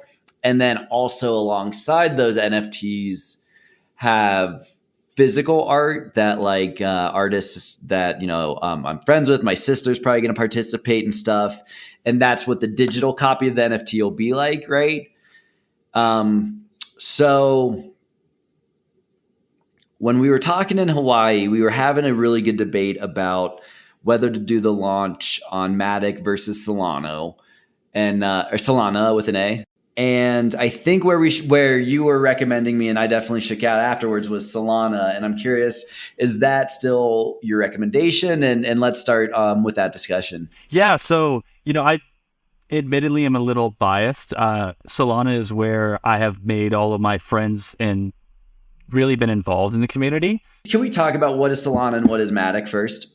Yeah, so both of them are different they're not actually. Solana is a layer 1, which means it's its own blockchain. You use Solana to interact, right? It's such a small amount. I mean, I think the average transaction fee on Solana is 0.0002 cents. So to send money to and from, or essentially no matter the size of that transaction, it's that amount. Polygon's a layer 2, so it operates on Ethereum. But you'll use Ethereum to transact on it. I think you can also use Matic, but to be honest, I don't think I've ever used Polygon. I have an asset on there that I bridged from Solana to Matic because that was what the team did. They've decided to bridge the assets because they believe that there was a little bit more liquidity over there due to the fact that it's denominated in wrapped Ether, and there's a lot of liquidity on Ethereum. All right, we're going to have to break down like 3 things you just said there. So I guess the big difference is Solana being a layer 1 and Polygon being a layer 2 on top of Ethereum. So a lot of people in the crypto industry... And sorry, Polygon is what again? Polygon's the chain. I think Matic is the currency. Got it. That's helpful. And So go ahead. Actually, we can skip over that for now. But so Polygon, a lot of your traditional cryptocurrency aficionados, they like it more than Solana because Solana is an L1 that is built on just a different, it uses Rust, it uses a different language than Ethereum, and some don't believe it's as secure, right? Ethereum's kind of seen as one of the most secure networks, if not, right up there with Bitcoin as the most secure. But I really like, I think the underlying code and the underlying language it's written in, some computing languages are more. So generally, if you've got more miners that are building on it, you would expect it would get to be safer and all that. So then just naturally the larger, more established ones like Bitcoin and Ethereum are always going to have an advantage from that perspective, arguably, right? Yeah, from the decentralized aspect of it. Though I do think, and it might be outdated, but there's this efficiency called the Nakamoto or coefficiency that essentially determines the amount of validators, which then validators approve transactions and they have to make sure that they're all in line together. So Solana at one point this recently had the second highest Nakamoto coefficiency compared to Bitcoin, which is pretty interesting. Solana has had its fair share of downtime, right, where the validators aren't all communicating correctly. There's an update that's been pushed and it's gone down for a few hours, which a lot of your diehard crypto enthusiasts will say is just completely unacceptable. And they won't use it because of that. Ethereum's had its own downtime. Ethereum's actually been hard forked. There's Ethereum, ETH, and ETC. Yeah. So, it's all kind of growing pains. But the two chains are very similar in the fact that Polygon and Solana are going to be very cheap to transact. I think Polygon's 2 cents, and like I said, Solana's 0.002. So I think it's, the chain of the future just due to the UX and the UI. If you use Solana and you use the typical wallet, which is called a Phantom wallet, it's just so user-friendly. It's extremely easy to use. Yeah, and I think that was one of the things that really convinced me of it was when you were just telling me about how easy it is, because that is so important. And I think that's been one of the biggest roadblocks from both NFT and traditional cryptocurrencies expanding more rapidly. Exactly. And something that's cool is that Phantom Wallet is a native Solana wallet. And this recently, they released a beta to be a multi-chain. So you can use Phantom now on Polygon and ETH, and it gives you this great user interface. Then again, there's other parts of the decentralized apps or the applications on Solana I still think have better user interfaces. But you're seeing a lot of them go multi-chain to kind of get rid of that friction. It's super cool. So I'm thinking about the landscape correctly. Polygon is a tier 2 that sits on top of Ethereum, which is a tier 1. Solana is its own tier 1. Yeah, and the reason Polygon is kind of this layer 2 on ETH is because ETH is so expensive to transact on. And it's I think the average... Has that gone down since the hard fork, though? So I think it's gone down, but I did a quick research before this, podcast, and I think I saw the average ETH prices for transactions to $5. So when you think of developing countries, paying $5 to transact, it's not feasible. And that's where Polygon and other layer 2s come in, is they, go from whatever ETH transaction per second is, and they bump it up to a couple thousand per second. They reduce the fees. It really kind of gets rid of the friction. But at the same time, you're interacting with 2 blockchains, which I think adds a level of friction that you won't do with Solana. And Solana is actually coming out with this amazing thing called compression NFTs. So if you think, just for example, if you mint 1 million NFTs on Solana with compression NFTs, it's going to cost $113. On Ethereum, it would cost $3.36 million to mint those. Yeah. And if you go further, 1 billion NFTs on Solana is $10,700. It'll be $33 billion on Ethereum or $32.8 million on Polygon. And that's the gas fee? Is that what that's called? Yeah, exactly. The fee to transact, right? The transaction. What are you actually paying for? I've never really understood that. You're paying, at least my understanding, is for the validators and the people that are, essentially running this blockchain. They're Yeah. using power and computing power and devoting their, processing power to that. And this is a reward for those people that are running those validators. So like on Bitcoin, like the miners kind of run that, and ETH has, I think, moved to a proof of stake, but that's kind of the fees to transact on the blockchain. And you know what, with Solana, I think half of the fee might get like burned to kind of reduce the amount of circulating supply. And I think similar on Polygon. Why is Solana able to do it so much more cheaply? So from my basic understanding of it is the language it was coded on, Rust, and just kind of the infrastructure built has allowed it to do so to kind of take a step back, right now I think Solana can do something like 60,000 transactions per second, where ETH can't do nearly that much. So I think that's kind of the ability, is its ability to do all these transactions per second. It's computing language that it's built on. Just the infrastructure is a lot more user-friendly and built for, I believe, the future, where you could an idea of compression NFTs, right, is NFTs aren't going to be used as just digital collectibles. I think I mentioned this to you before with AI becoming... Could you talk about what are compression NFTs? I haven't heard that term before. So honestly, I don't even think it's out on Solana yet. It's currently being developed, but it's just the ability to mint NFTs, like I said, like 1 billion NFTs for $10,000 instead of... So just like mass producing NFTs. Mass producing, right? What I think could be the future of NFTs won't just be digital collectibles, but actually ways to verify news and other media content, because it's on the blockchain and it'll be there forever, right? So if you say talk to me more about that. Yeah, so it's something I recently had been talking to with some of my friends, is as AI and, for again, lack of a better term, fake news becomes more prevalent and people are getting duped by this stuff more and more. If you could have the original news source, an original video, right? So you've seen like these fake videos or AI generated images of Trump in handcuffs or the Pope in a puffer jacket.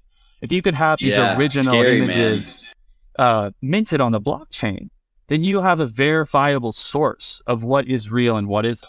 And you would say that this was minted on, April 13th at 1 p.m. And then after that image came out, these were the edited images of it, right? Like the photoshopped images and stuff like that. So I think the technology of NFTs and the ability to, again, have media sources on the blockchain and verify who they came from, when they came out, is super cool. Decentralization for the win. It's a fascinating thing. And Solana, that's another knock, right? Is that it's not necessarily super decentralized. I think if you were to apply the Howey test to it, it would definitely fall within the security on that definition. Because the Howey test, I think it's a 4-pronged test that... No, sorry, not the Howey test. The why is Solana considered centralized? So there's a Solana Labs, and there's a CEO of Solana Labs and everything. So there's a centralized kind of body that is pushing out these updates. And it's not centralized in the fact that, they control your assets on the blockchain, but that's when some of the downtime happens. It's like they'll say, we're going to push out a new update for the validators. And until over whatever 67% of validators are updated to it, it's kind of at an impasse.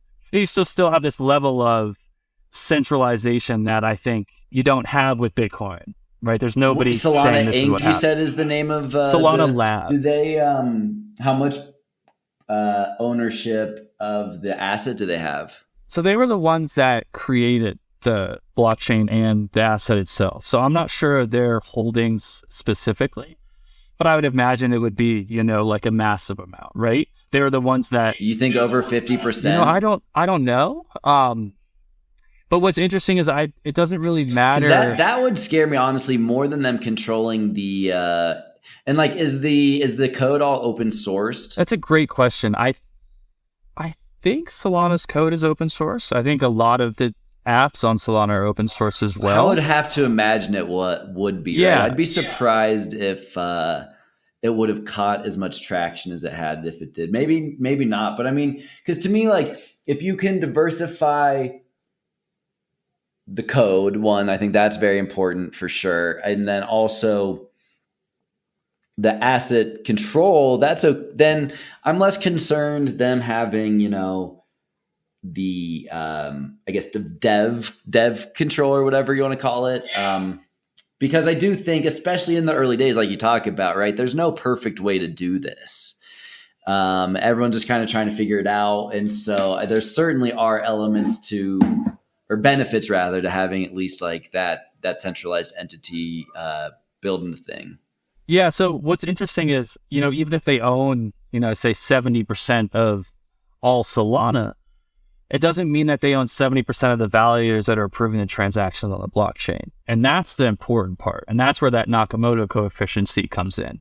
So it could be detrimental to the price of the underlying asset, but it doesn't mean just, you can't just buy all the Solana on the open market and say, I now control the blockchain.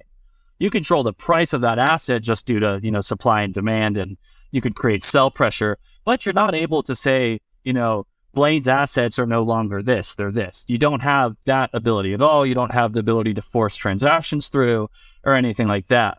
You just have the ability to kind of control or manipulate price to a degree.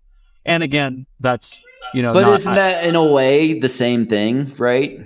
Well, no, because the validators are the ones that are validating the transactions. So no, I know, but I get your point. I mean, certainly it's better to have the validators independent, but if you can control the price and create artificial, fluctuations and force people to panic and buy at a discount,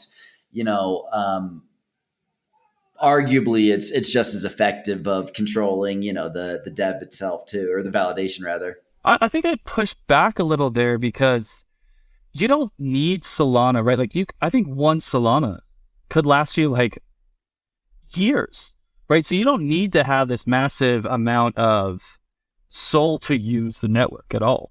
You just need, like I said, it's $0.002 at $24 or 0.002 to get one transaction through. So you really don't need to buy Solana and could still use the blockchain with other assets on the Solana blockchain like USDC, USDT, or other, altcoins on the Solana ecosystem. So you're saying that just because the price was volatile for a minute, the assets on top of it would still retain their value? Yeah, everything else still retains its. So USDC is still $1 no matter if SOL is $2 or $5,000, because it's just the currency used to make transactions on the blockchain, but it's not the currency or what is used to determine what is happening on the blockchain, right? Like that's the validators. Wow, interesting. That's crazy, man. I mean, someone who spends a lot of their free time doing this, it's still just so complex. Again, there's like a level of technicality that's just always going to be hard for me to understand because I don't code and I don't run a validator. I don't really understand that, but it's still fascinating to me to see like the mass. Like I've got a friend who runs one of the larger validators on Solana, and I think right now it's like producing a lot of free income for him, but he's also like validating all of these transactions, and he's one of thousands, if not more. And I think that's a really cool idea that even when the Solana CEO of Solana Labs wants a new update through, if the validators aren't doing it, he doesn't really have any say. You can't force the validators to update. There's no way for him to say, you've got to change this, you've got to do that. It's up to them to want to do it. That's cool, man. Does it ever feel overwhelming because it's just developing so fast? Oh, yeah. I think that was a big thing for me when I was in college. There's just probably the first time I ever felt anxiety. Was like, all these things are happening at once. You're trying to chase every coin. You're trying to see every pump. And I mean, it's, if you're 5 minutes late, you could just lose all the upside. And it's crazy to think about that. Like there's a coin I got involved in last year that one of my friends, it just released, and one of my friends got it 3 minutes before me. And I bought it 3 times the price he bought it at in 3 minutes. See, it's just like, it's so fast where, FOMO, like fear of missing out, comes into play, I think, more in crypto assets more than like anything else in the world that I've been exposed to, because, you're like, in an instant, it could change from $1 to $100, and from $100, it could crash to, and those are a lot of your other coins, not like Solana, right? Or these ones that have large market caps. That's sort of your like super volatile altcoins that, might have like a $1 million market cap when they come out or something lower than that can just be manipulated so quickly. But even NFTs, I mean, there's this project called OK Bears that I minted it, and I minted it for 2 Sol. By the end, and that was $200 at the time. Within 6 hours, it was at 25 Sol, which was, $2,500. If you were not here, I think that's the one you told me to buy, and I didn't. Yeah, it was something like that. It's like, damn it. But you know what I mean? Just this, it's quick where you feel like, oh my god, I've missed out on all this upside, or you just get into it if there's so much more upside, and it moves so quickly. And that's why I think really, kind of finding, and that's what I think is cool about NFTs is you can find communities that kind of will help keep you in check, and people that it's a very lonely game if you're doing crypto alone in your own bubble. You can just fall victim to so many things where, again, that's what I think is cool about crypto is I've got friends all over the world that I would have never met if it wasn't for these crypto assets that we're all interested in. Is it Twitter, Discord? Like, how do you communicate with them all? Twitter and Discord. A lot of people use Telegram as well. I just have it. Solana has used a lot more Discord. I think like ETH uses a lot of Telegram, and so does like Matic. But so Discord and Twitter are just like the 2 main information sources for me. Because I think it's even better. Like you'll see some of these Twitter accounts will like post articles and news sources before your traditional media sources, or even some of your crypto news sources that are like, that's why they're so threatened by free speech, man. It's crazy. And that's, I think, Twitter is a very interesting case study in that as well. The freedom of information and the speed at which it flows on that app is both dangerous the world, man. Oh, I mean, no doubt. It's super interesting, but it could be very dangerous as well. Someone could say like FUD is this term. It's fear, uncertainty, and doubt. And if a big account tweets something like XYZ is happening, right? Like, so it just, again, I think goes into the ability to where I think NFTs could come into the long run to kind of be sources of verification and truth, where you kind of have to have an ability to see what is and isn't realistic or true. Yeah. Wow. Crazy, man. It's crazy. So now talking back to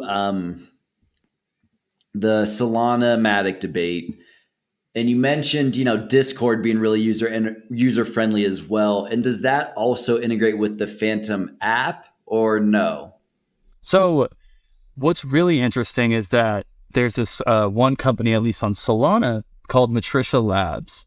And Matricia has created Discord tools to where you will hook up your Phantom wallet or whatever wallet you're using on Solana. There's a handful, Phantom being the largest.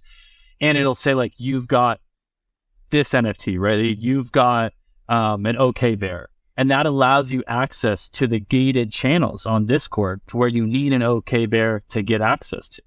So there is a level of integration, but it's actually through a third party currently called Matricia Labs. And so would the use case for that to be like if you want to have like a private event or something like that? So if you want to create a community that's a gated community, right? That isn't just open to anyone, but you wanted to have the ability, right? So a lot of these NFT communities will have an open channel where anyone can join, right? 50,000 members, but then a gated channel for their 5,000 holders of their 8,000 NFTs.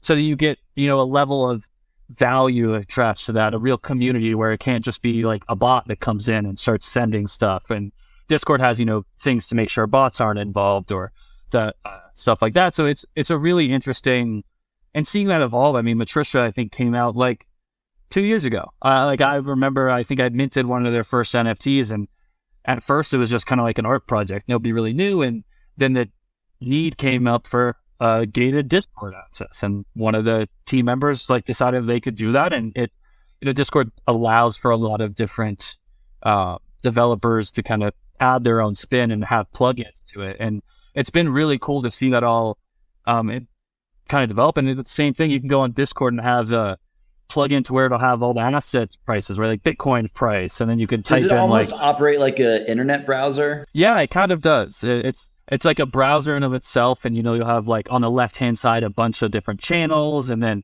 on the right will be like more the channel specific. Like if you're in the OK Bears Discord, you'll have this one channel, and it'll be like, for NFT alpha or something like that, or crypto coins alpha or fan art and all these different things. And you'll see who are in these channels and posting it. And it's a really interesting platform.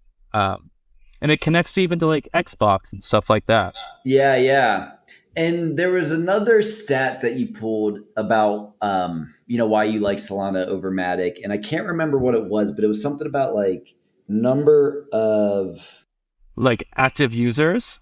Is either active users or NFT transactions, something like that. Oh, like the daily NFT volume. I think that was it, yeah. Yeah, so like Ethereum still has the lion's share of NFT volume, but on certain, I think the last I looked, it was Solana's the second highest, and it goes anywhere on a daily volume from 25 to 50% of the volume, where on Matic and Polygon, just kind of using those interchangeably, there's a lot less volume. Like I think on Solana, the daily volume is something like 147,000 SOL was like what I looked at last week. Why is there still so much on ETH if the fees are so high? My opinion is the legacy users that got into Ethereum very early have so much capital, and they do not care to take it off the chain, right? Like it's not an easy thing to take assets from one chain to another. Jump has created a wormhole, and some of them are good, but you could wait 20 minutes, and for someone who's only used one chain so much, and you're talking about a lot of money. It's it's not like a bank where if you mess something up, you can get it back, right? You said it's the wrong address, it's gone forever. And I think that really scares people. So Ethereum that makes sense. I mean, it scares me, right? I told that's half the reason why I haven't set this up, because I'm like nervous I'm gonna just fucking lose it all in transition. Yeah. It's terrifying, and Ethereum's like the real, the second chain after Bitcoin, and some of those people that got in years ago have hundreds of millions of dollars, and NFTs are like, you'll see sales that are $1 million sales, and like I just saw one sale was like a $500,000-$600,000 sale in what is, a terrible capital market. That someone's buying a JPEG for $600,000 is crazy. Where on Solana, like the highest sale recently, would probably be less than $100,000, maybe less even than $50,000. That all makes sense. You've sold me on Solana. Boom. Yeah, I'm a big fan of it. I think the community on Solana is the most compelling part to me. I think Matic might have more liquidity at times, but I've seen people back projects because they like the person doing it on Solana and really made them a success. And I just find that you're voting with your wallet. That's fire. And I love that. I love the ability to kind of support, and it's such a supportive ecosystem. All right, so how do we drop? So I'm thinking, right, so we'll record the interviews, then we'll have the artists make the physical art of them. We make a digital file of the art, and that's what the digital NFT will be, obviously. How do I actually drop that to listeners? Yeah, so you would either airdrop it to them, right? You'd have to know their Solana wallet address, or you would use a marketplace like Exchange Art or Boombox Marketplace and have them go to mint it from there. So that's the two that I would say for more boutique projects are Exchange Art and Boombox Marketplace. Boombox is run by... Real quick, before we get into that, the thing you said before that, right, of just dropping it to their wallet. I mean, I feel like, I don't know, it's hard to say because, well, and this is what I want to get your perspective on, but I almost feel like I don't need to overcomplicate it, right? Like I could just say, hey, if you want to be a part of these drops, send me your emails, and the ones that get picked, like then you just transact directly, because, and that's part of the reason why I don't want to do a huge number per episode, right? Like I want to just do it on a smaller scale and just figure out some of the kinks, see how whatever. But so I guess my question is, why do I need to even use like an exchange and like do the whole minting process? Because I've been a part of some mints in the past, and like it was not a good process. I hated it. I didn't get them. I lost money on gas. I was like, this sucks. So that was on Ethereum, where you can lose money on gas and not get the NFT. Where on Solana, if your transaction fails, it might be the 0.002 cents or something like that you're losing. You're not losing. Like I've had some friends that they go in a hyped mint on Ethereum, they could lose $500 because their mint didn't go through and they didn't pay enough gas priority. So the reason you do a mint and do one of these exchanges is if you're trying to generate a level of revenue from it.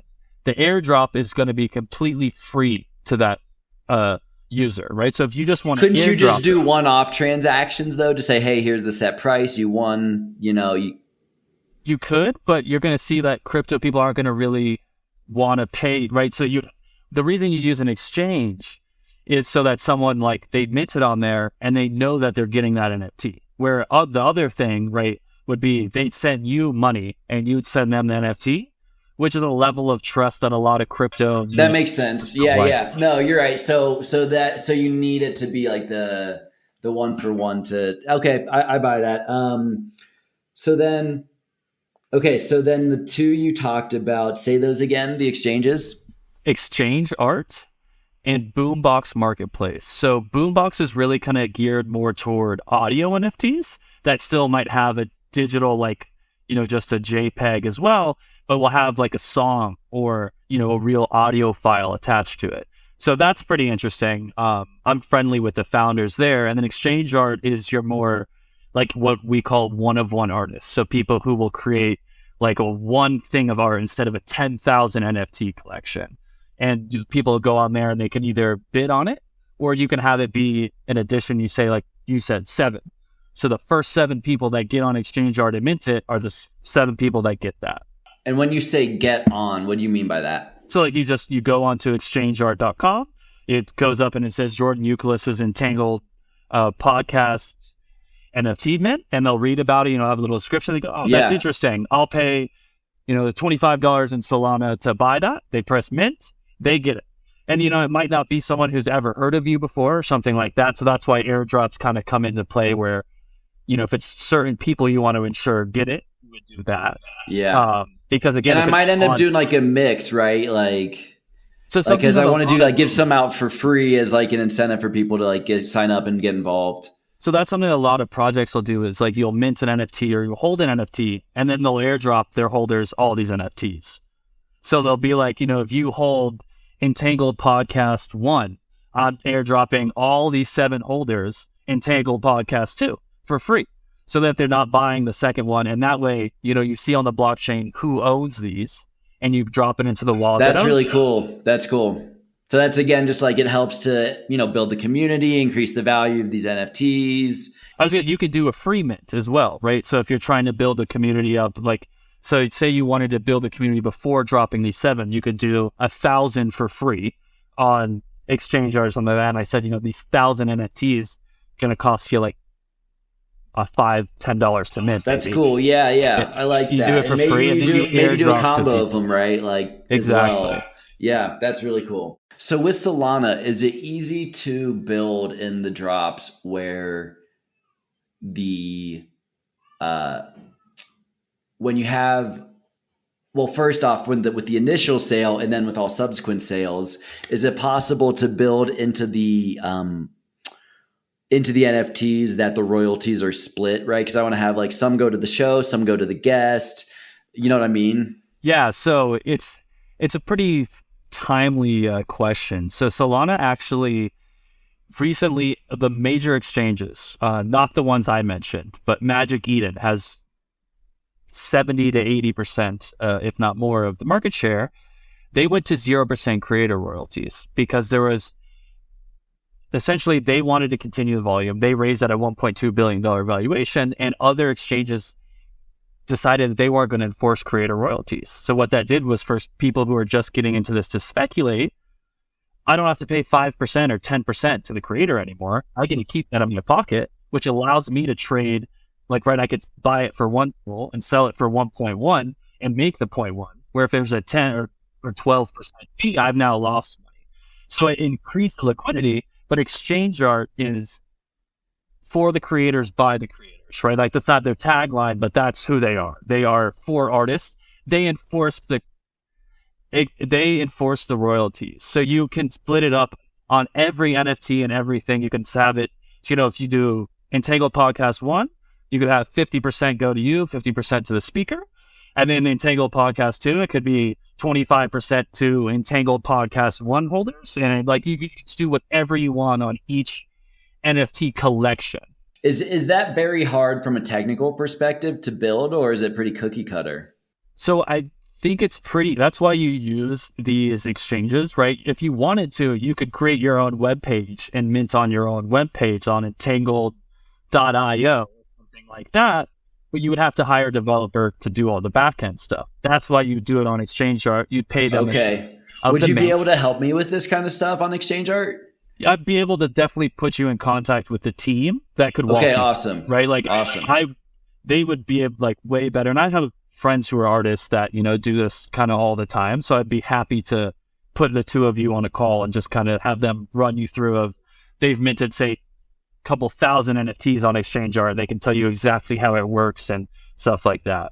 Could you introduce me to Boombox as well? Yeah, absolutely. Man, I'm pumped. This is going to be a fun project. And again, what I think is really cool is like the community on Solana. Like these were started by people in the community that saw a need. There wasn't any audio visual NFTs. So this one kid I know went out and said, I'm a music producer. I want a way for musicians to make more than the 0.1 cent or whatever you get per stream on Spotify. And like, I've got a friend that sells on there, and he sold a piece of art for $50, like a beat that he made for $50. And he's like, I literally could have never made $50 from my music without that. And I think that's so empowering. It's so cool to see that people are interested in that, right? Like they want to support these artists and these creators. With their passion. And that's what really drew me to the Solana ecosystem, was this like collaborative nature and just the idea that, we don't enjoy traditional systems, right? It's not fair that Spotify makes all this money and musicians don't. Or even the traditional music industry. It's dominated by like 3 companies. It's a freaking oligopoly. It's crazy. And they take all the economics from the artists. It's wild. Exactly. And this like Boombox marketplace, takes like a small percentage fee. But when you look at it from the grand scheme of things, again, selling one NFT and one beat for $50 is probably more than this person would have ever seen through their Spotify plays in a lifetime. Right. It's crazy, man. Well, Blaine, this has been such a blast. Thank you so much for coming on the show. I do have one more topic I want to ask you about before we end. But before we do that, do you have anything, anywhere that folks can find you or reach out to you if they have questions or want to learn more? Yeah. If people are interested, my personal email at blainerhoden@gmail.com. So BLAINERHODEN @gmail.com is a great place to kind of reach out to me and, get happy to give feedback and, whatever my limited knowledge can be of help, just, happy to talk to you about it. It's an industry I'm deeply interested in, so always happy to talk. Awesome, man. Awesome, man. So with that, would love to get your thoughts on, what happens with the economic system from here, right? I mean, how do things continue to develop from the traditional economy to crypto? Do they integrate? What happens? Yeah, I mean, I think it's a great question. I think there's just so many possibilities. I think we're going to continue to see pushback from the traditional financial system until we get to what I think is like a boiling point, right? Where there's so many people using crypto assets and using blockchain technology that the government won't be able to fight it without looking like a purely evil player, right? Like if there's just all of these people using it. So I think there'll be a point where, and I think you're seeing it now with a lot of people in the younger generations are just so digitally focused, right? They grew up using a computer and blockchain technology is super interesting to them. And it's not like my dad who has trouble logging onto his email, right? They can code even if they didn't ever go to school for coding, right? They're just so into it. So I think as we become more of a digital society, you're going to see more people looking to digital assets. especially like you see people use Apple Pay. So people are going to continue to use things like Solana Pay and use blockchain technology because of how frictionless it is. I mean, Venmo takes 4 days to get to your bank account, and that used to be the coolest thing ever.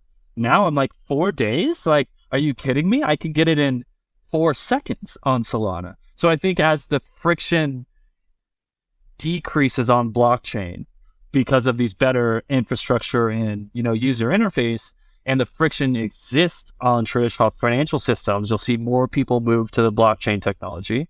And as more people move, like you won't be able to vote for someone like Elizabeth Warren that has such a terrible understanding of the industry. And I think that's going to kind of be the tipping point, is when people say, so many people use it. Like, you're just purely doing this for an ulterior motive. It's not to protect consumers. It's not to, keep strength in our economy or anything. It's to keep power in a select few people. And I think you've seen more and more people wake up to it. I mean, in 2012 or 2014, even, you're talking about Bitcoin and stuff like that, people thought you were kind of crazy. Like, it's really weird. And now there's so many people I talk to that you would never expect, right, that are interested in blockchain technology. And my mentor is a great example. He was like, I don't really get it.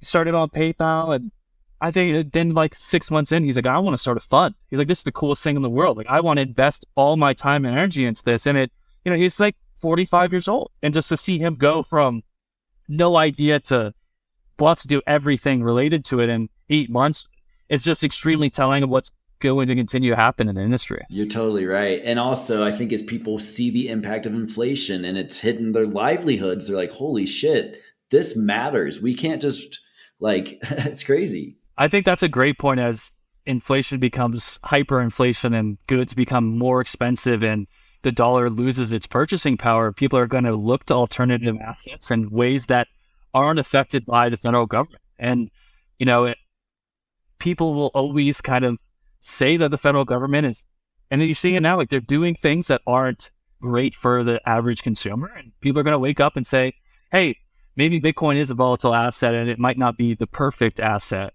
but man, it doesn't have this shadowy cabal behind it that is just ruining my purchasing power every single day.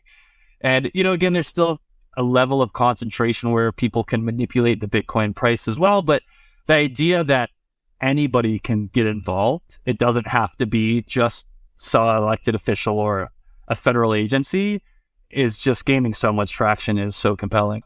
That's awesome, man. God. Blaine, this has been such a blast. I've had a great time, Jordan. I really appreciate it. Yeah, man. I learned so much just talking to you, learning more about what's going on just in the actual community. It's thrilling, man. It's really exciting to see. So thank you so much. Yeah, absolutely. I really appreciate the time. Awesome, man. Well, we'll be in touch about 200 times tomorrow. Looking forward to it. All right, man. Talk to you soon. Awesome. See ya.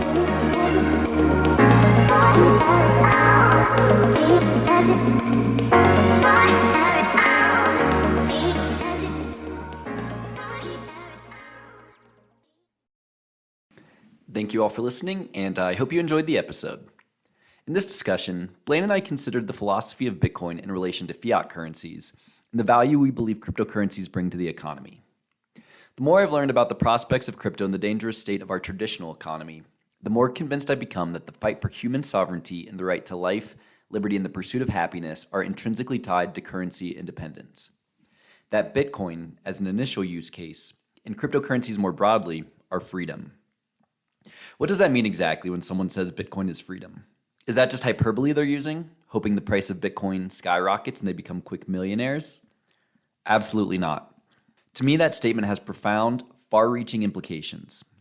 Bitcoin is freedom from the corrupting influence of central bankers and money-lending cartels.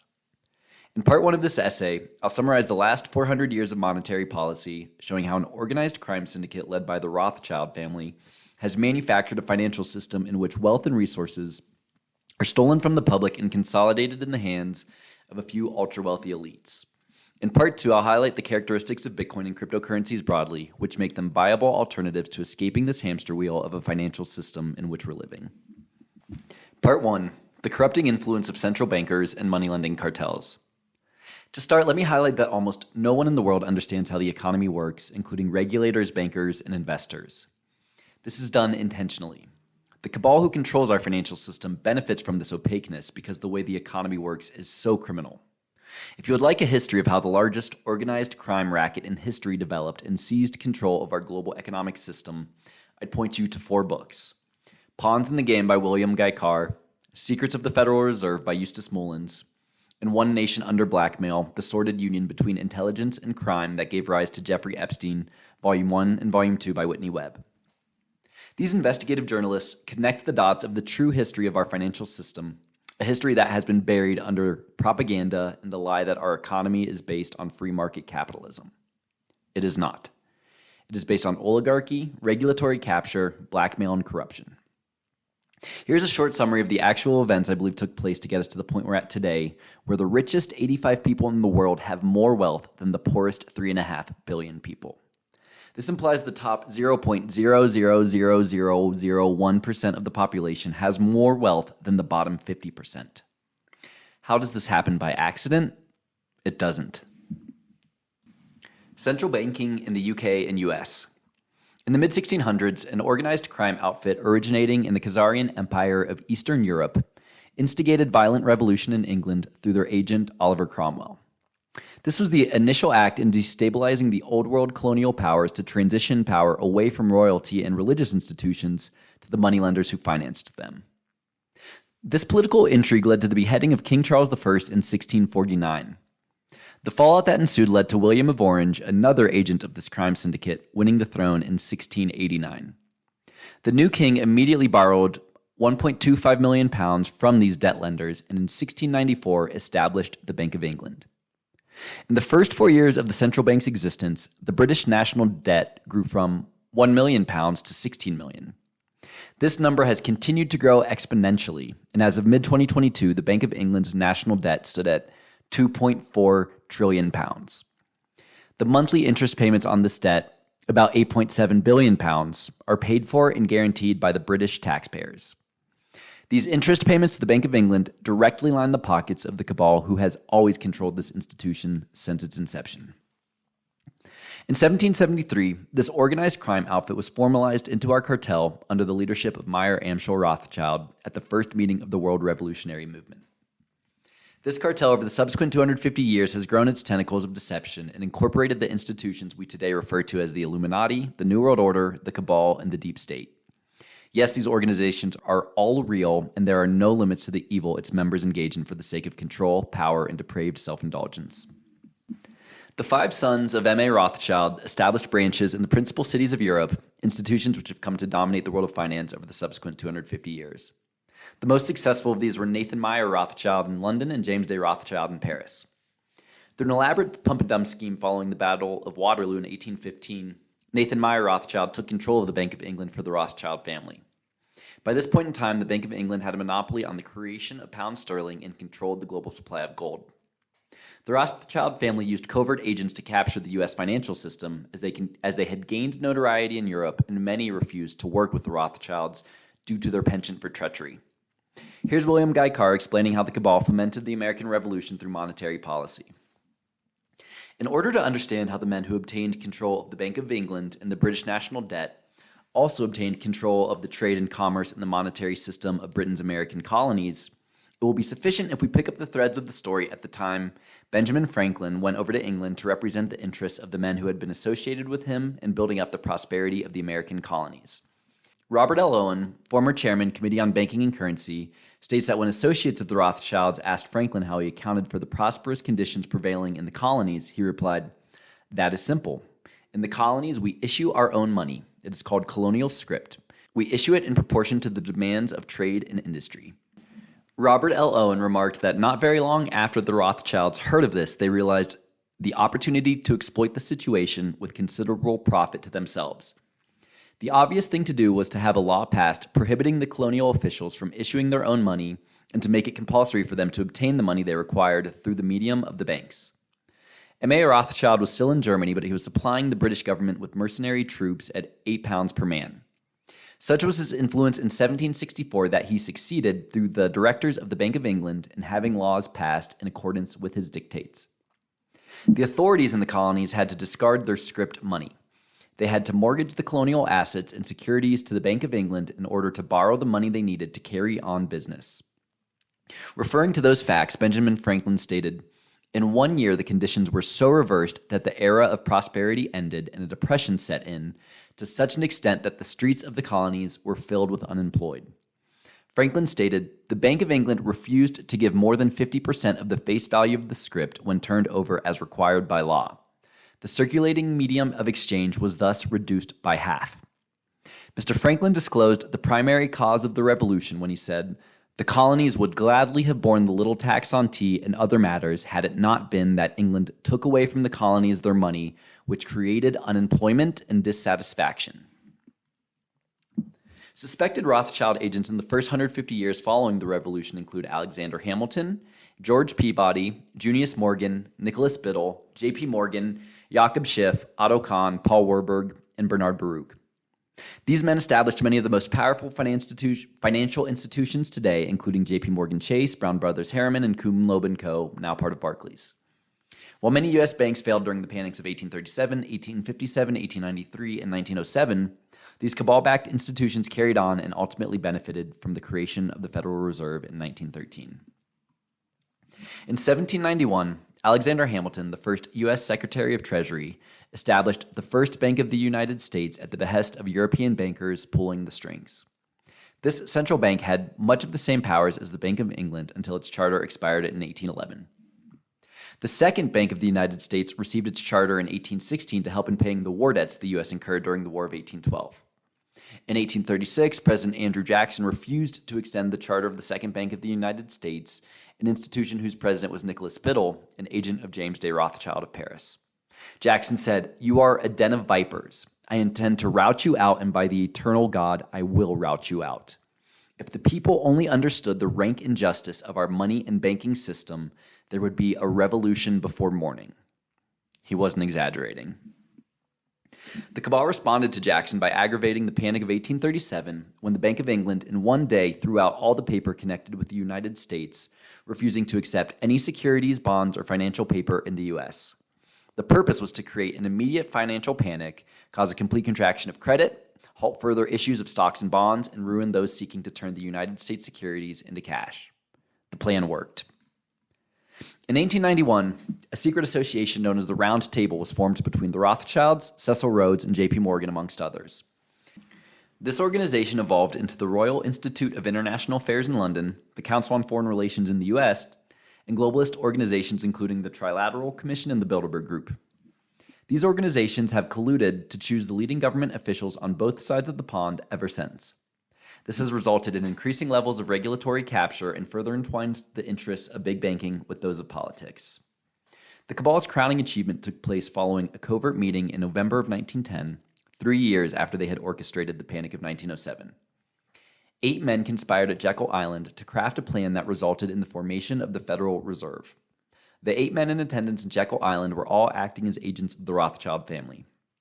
They were Senator Nelson Aldrich, the father-in-law of John D. Rockefeller Jr. and head of the National Monetary Commission; Arthur Shelton, Aldrich's private secretary and special assistant of the National Monetary System; A. Piott Andrew, assistant secretary of the Treasury; Frank Vanderlip, president of the National City Bank of New York; Henry P. Davison, senior partner of J.P. Morgan Company; Charles D. Norton, president of First National Bank of New York; Benjamin Strong of J.P. Morgan Co., and Paul Warburg, partner of Kuhn Loeb & Co. and one of the original members of the Federal Reserve Board of Governors. The Federal Reserve Act was signed into law in 1913 by President Woodrow Wilson, whose election had been bought and paid for by the cabal. On Substack, I've included a political cartoon from 1912 arguing against the creation of the Fed, as it would result in an octopus monster that controls the White House, Congress, the U.S. Treasury, commercial banks, Wall Street, farming, and industry. This is exactly what has happened over the subsequent 110 years. The Federal Reserve, Den of Thieves. The Federal Reserve for the past 110 years has claimed that it is not owned by anyone, and that it is a decentralized operating structure of 12 Federal Reserve banks. However, the government has never owned a single share of stock in any Federal Reserve bank, of which the New York Federal Reserve is by far the most important. Rather, the stock is all owned by private corporations, namely the banks responsible for the conspiracy that led to its creation. So who owns the Federal Reserve today? While underlining While underlying ownership data is difficult to obtain due to obfuscation, it's believed that about 80% of the New York Fed is owned by just 8 families. The Goldman Sachs, Rockefellers, Lehmans, and Kuhn Loebs in the US, and the Rothschilds, Warburgs, Lazards, and Israel Moses Seifs in Europe. When the Federal Reserve was initially formed, a fraction of the money it printed had to be backed by gold. However, in the late 1960s, the US was experiencing a run on gold. President Nixon stepped in to temporarily detach the US dollar from the gold standard, which ended up being a permanent decision. While the Federal Reserve had a monopoly on money printing in the US, this decision could have dramatically lowered foreign demand for the US dollar. In stepped Henry Kissinger, who colluded with the King of Saudi Arabia to ensure that OPEC nations could only sell their oil in US dollars, a decision which stands today and has further entangled US fiscal and monetary policy with the interests of big oil. Any foreign leader who attempts to sell oil in other currencies, such as Saddam Hussein attempted in 2000, is met with opposition from the US military-industrial complex. But more on that topic for another day. The result is that today, the money printed by the Federal Reserve is backed by absolutely nothing. Here's Congressman Wright Patman explaining how the process of money creation works. The dollar represents a $1 debt to the Federal Reserve System. The Federal Reserve banks create money out of thin air to buy government bonds from the United States Treasury, lending money into circulation at interest by bookkeeping entries of checkbook credit to the United States Treasury. The Treasury writes up an interest-bearing bond for $1 billion. The Federal Reserve gives the Treasury a $1 billion credit for the bond and has created out of nothing a $1 billion debt, which the American people are obligated to pay with interest. Now, the cabal who controls the Federal Reserve can create money out of thin air, then charge interest and principal on this paper to the American taxpayers. This creates an exceptionally dangerous situation where the Fed is encouraged to keep printing more money. This in turn drives inflation, increases the cost of living for the public, and increases the cost to service the debt. When the Fed was created, U.S. national debt was almost non-existent. Today, the national debt stands at over $31 trillion. At the time of publication, Congress is debating increasing the debt ceiling again for the 79th time since 1960. These skyrocketing levels of debt resulted in the U.S. spending $232 billion of taxpayer dollars on interest alone in quarter one of 2023, 50% more than in quarter one of 2022. Who benefits from these interest payments? The same cabal who has always profiteered from the central banking Ponzi scheme. The 110-year racket. Immediately after the Federal Reserve was created, the cabal began abusing this institution for their own self-interest. Here's Eustace Mullins explaining what happened next. The first task of the Federal Reserve System would be to finance World War I. The European nations were already bankrupt because they had maintained large standing armies for almost 50 years, a situation created by their own central banks, and therefore they could not finance a war.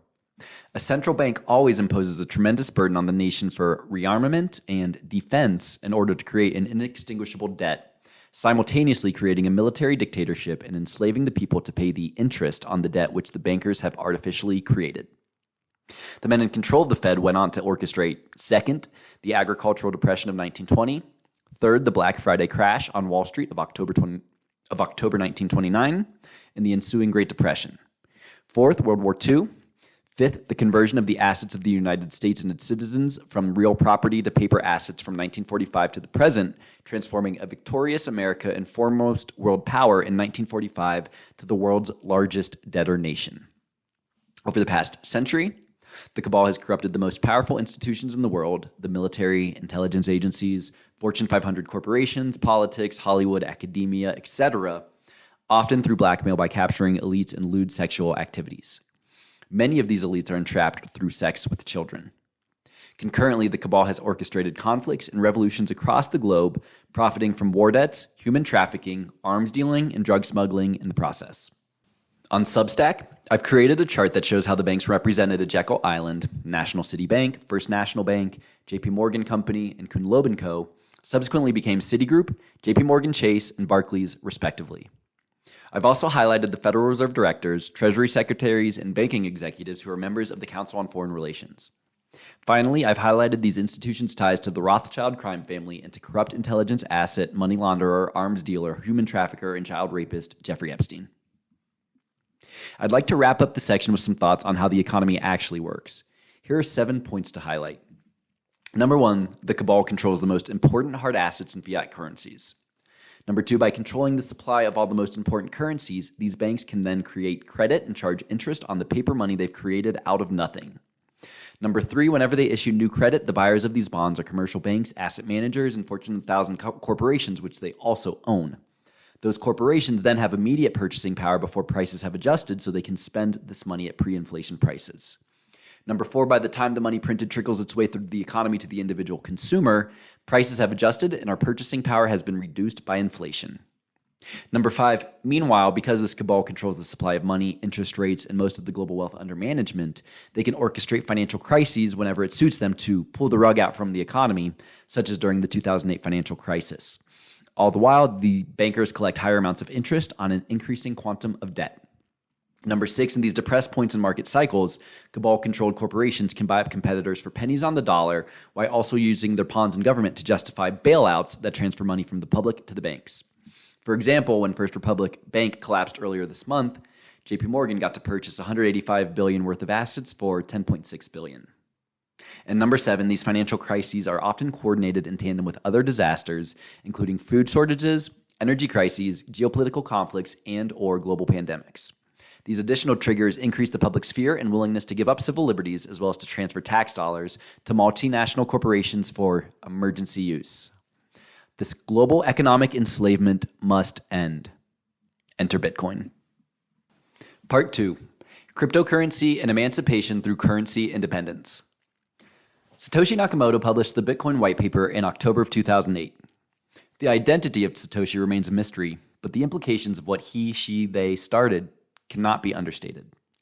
A few months after publishing the white paper, Satoshi posted on an online message board, "I've developed a new open source peer-to-peer eCash system called Bitcoin.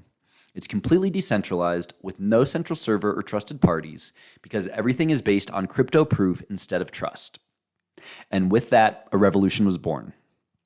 Satoshi's white paper was published during the depths of the global financial crisis. The GFC was a period of economic panic when the largest banks in the world siphoned trillions of dollars from American taxpayers to prevent a financial collapse which they had created. Citigroup, which was formed from 2 Rothschild-controlled banks represented at Jekyll Island, was the largest beneficiary of the bailout, receiving over $517 billion. Satoshi recognized the dangers present in central banks and trusted third parties as financial intermediaries who can form money-lending cartels. Satoshi's solution was a decentralized peer-to-peer system in which the total number of bitcoins would be algorithmically constrained to 21 million total bitcoin.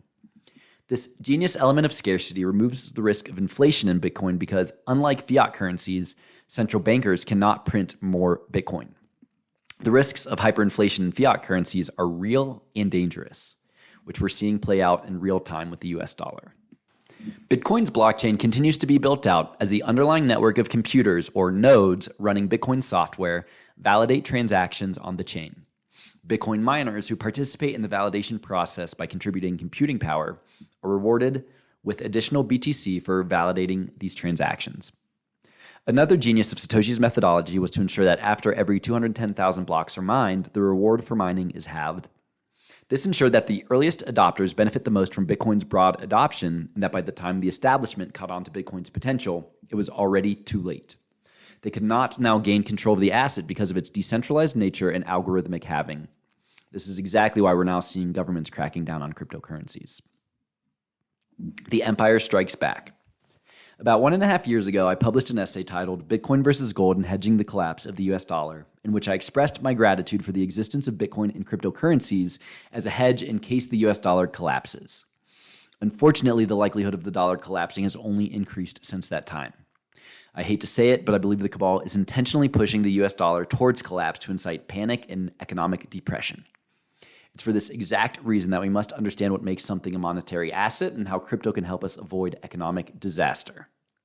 In Matt Huang's white paper, Bitcoin for the Open-Minded Skeptic, he highlights the metrics as to what makes something a monetary asset: scarcity, portability, fungibility, divisibility, durability, and broad acceptance.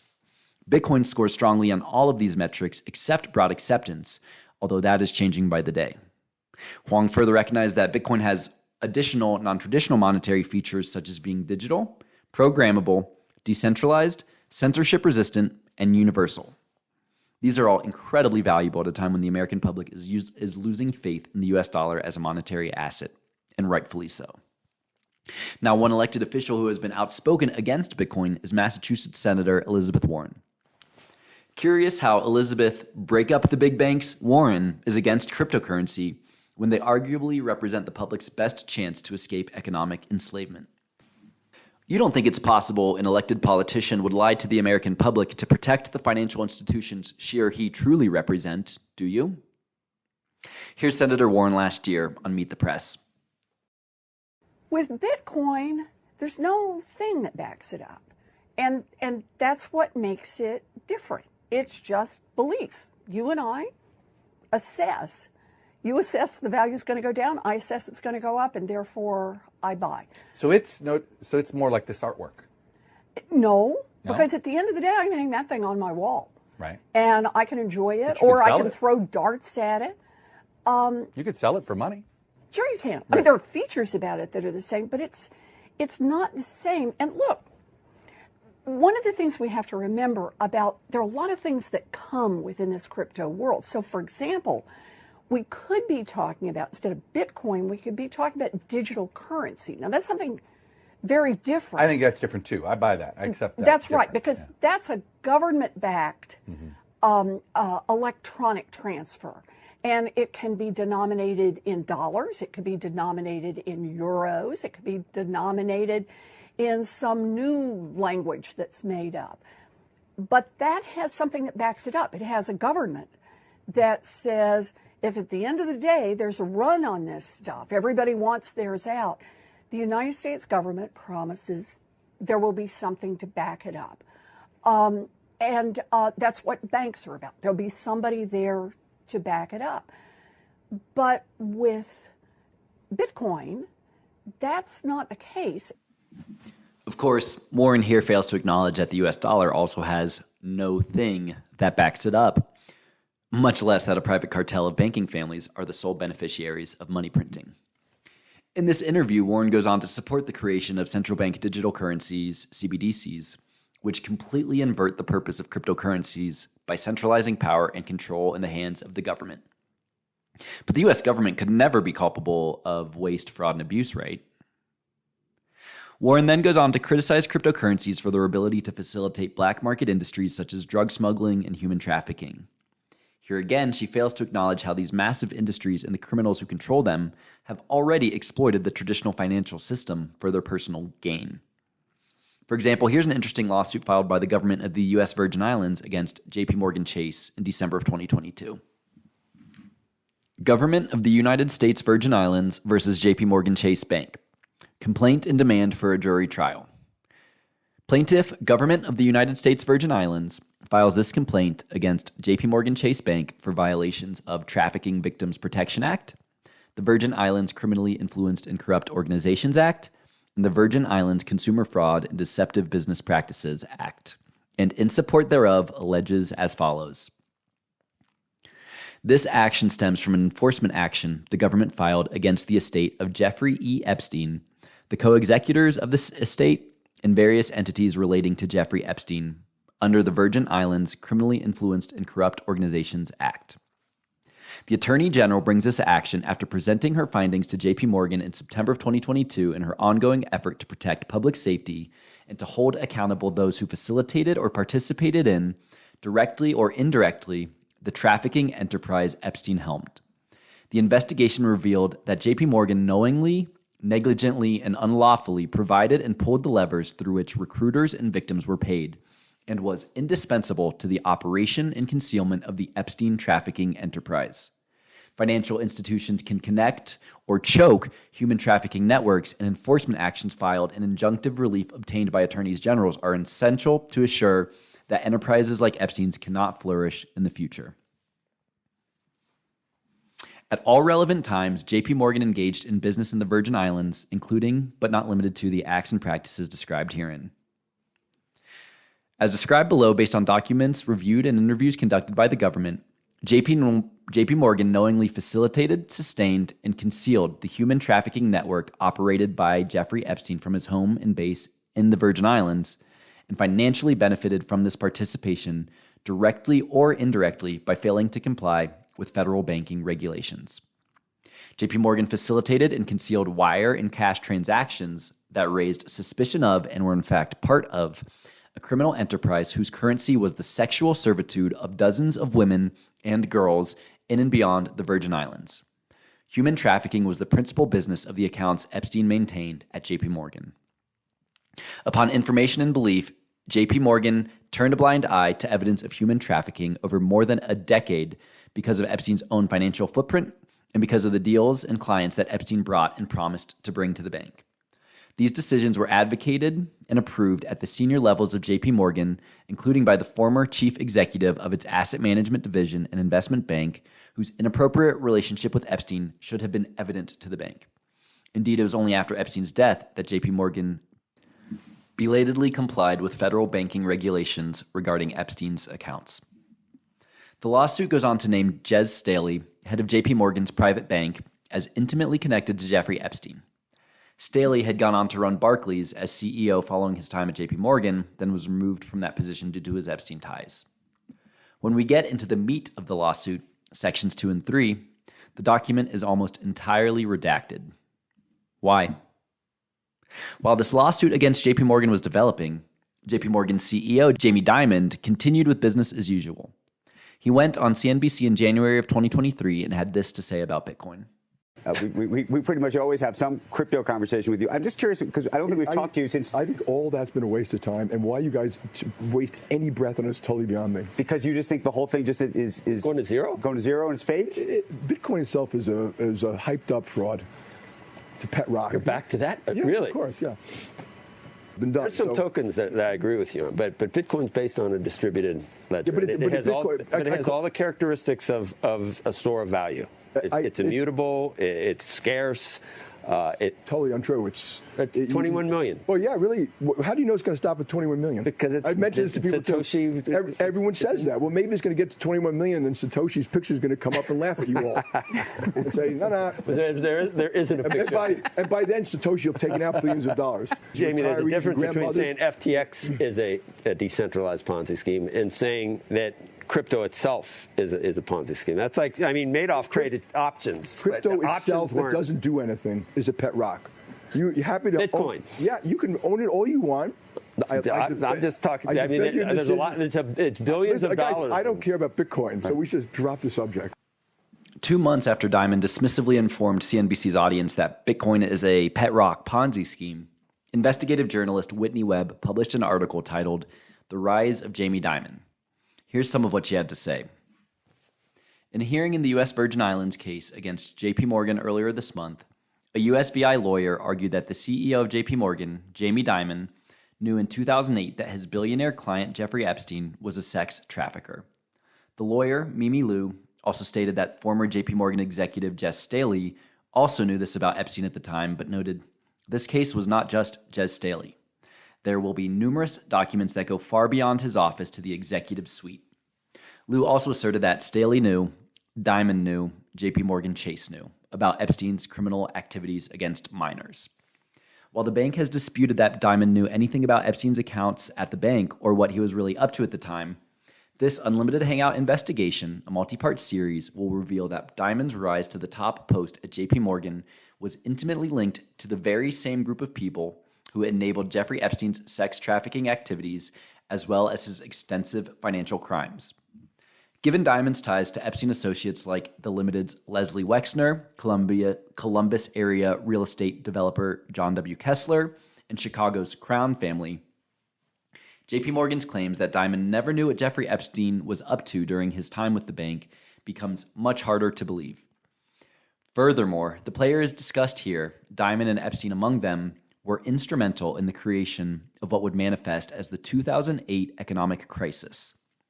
Not unlike some of the events that sparked today's banking crisis, figures like Jeffrey Epstein, Dimon's mentor Sandy Weil, and the former Treasury secretaries with close associations with both men, Robert Rubin and Larry Summers, appeared to have engaged in actions that would intentionally provoke the collapse of certain banks to further consolidate the banking sector for their benefit.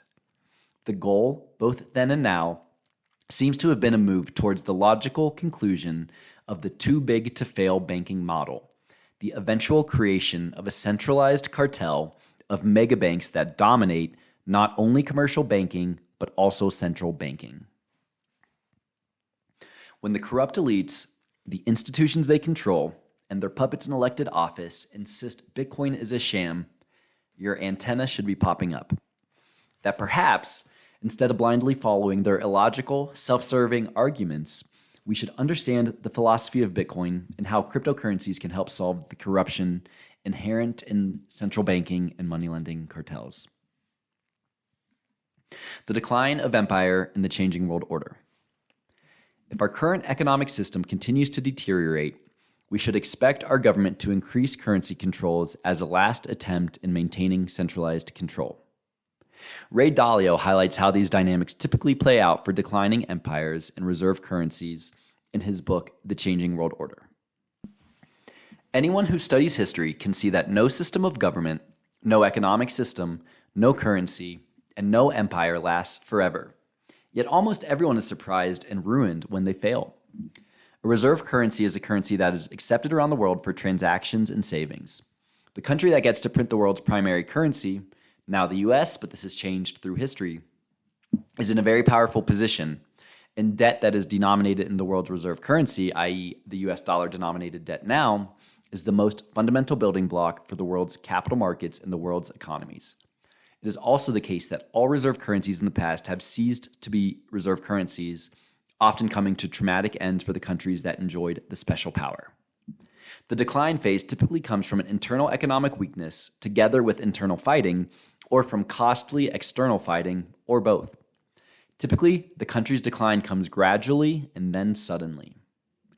Internally, when debts become very large and there is an economic downturn and the empire can no longer borrow the money necessary to repay its debts, this creates great domestic hardships and forces the country to choose between defaulting on its debts and printing a lot of new money.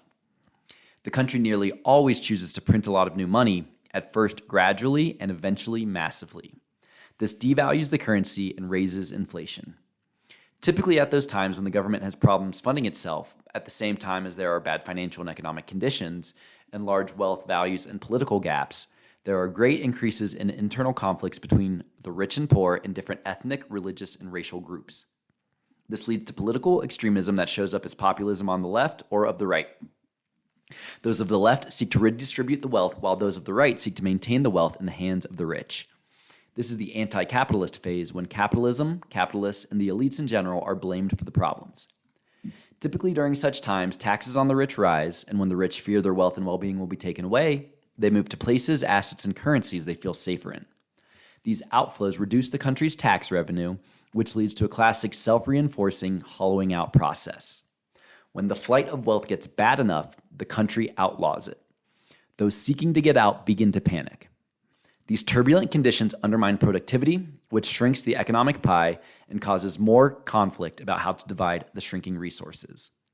Populist leaders emerge from both sides and pledge to take control and bring about order.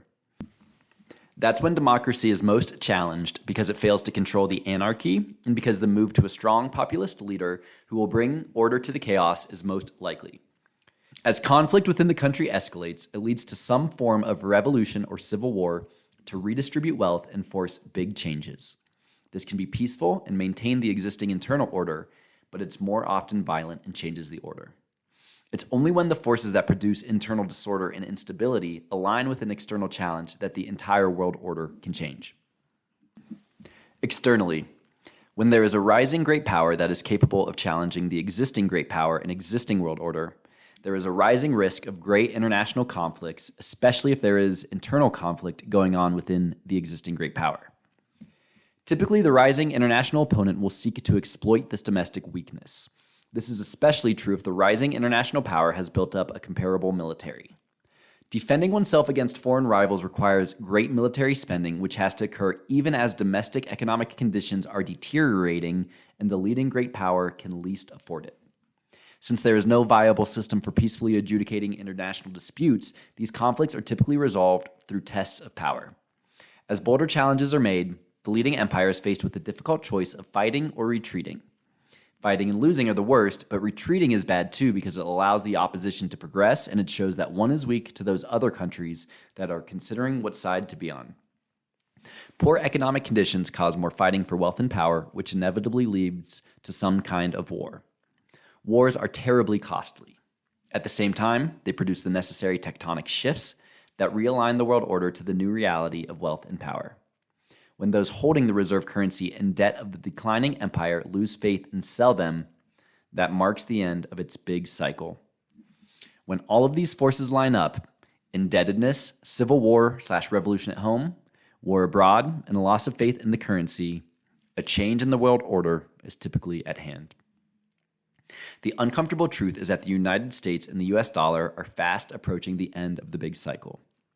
We can repeat the same mistakes of the past, leading to internal revolution and geopolitical conflict, or we can choose a better path forward. What's different this time is that we have the technology readily available to break the chains of central bankers and money lending cartels. Emancipation through currency independence. The beauty of Bitcoin is not just its decentralized global ledger, insulated from the self-serving regulations of any individual government, although this is certainly a key breakthrough. The critical element of Bitcoin is that it serves as an initial use case for the viability of cryptocurrencies broadly. The cabal has been able to control the economic system because they control all the most important monetary assets: the dollar, the euro, the pound, gold, silver, etc. However, with cryptocurrencies, we now have infinite viable options with which to transact. If the public loses confidence in Bitcoin, they can easily switch to ETH or Matic or Solana or Cardano, etc., etc., etc. Furthermore, I expect cryptocurrencies and NFTs will revolutionize the foundational principles of economics to create a more equitable, productive system for all. I encourage my listeners to take a sober look at where the US dollar and economy stands today and the geopolitical events driving us towards World War III. We can play into the hands of the war financiers, the drug smugglers, the human traffickers, and the arms dealers. Or we can emancipate ourselves from the financial ties that bind once and for all.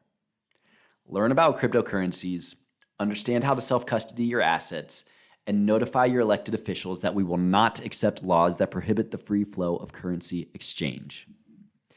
Transitioning from the traditional economy to a decentralized economy will not be easy, but it's endeavor worth the fight. Today, we are on the brink of the emancipation of humanity through currency independence. So I guess all that's left to say is Bitcoin to the moon.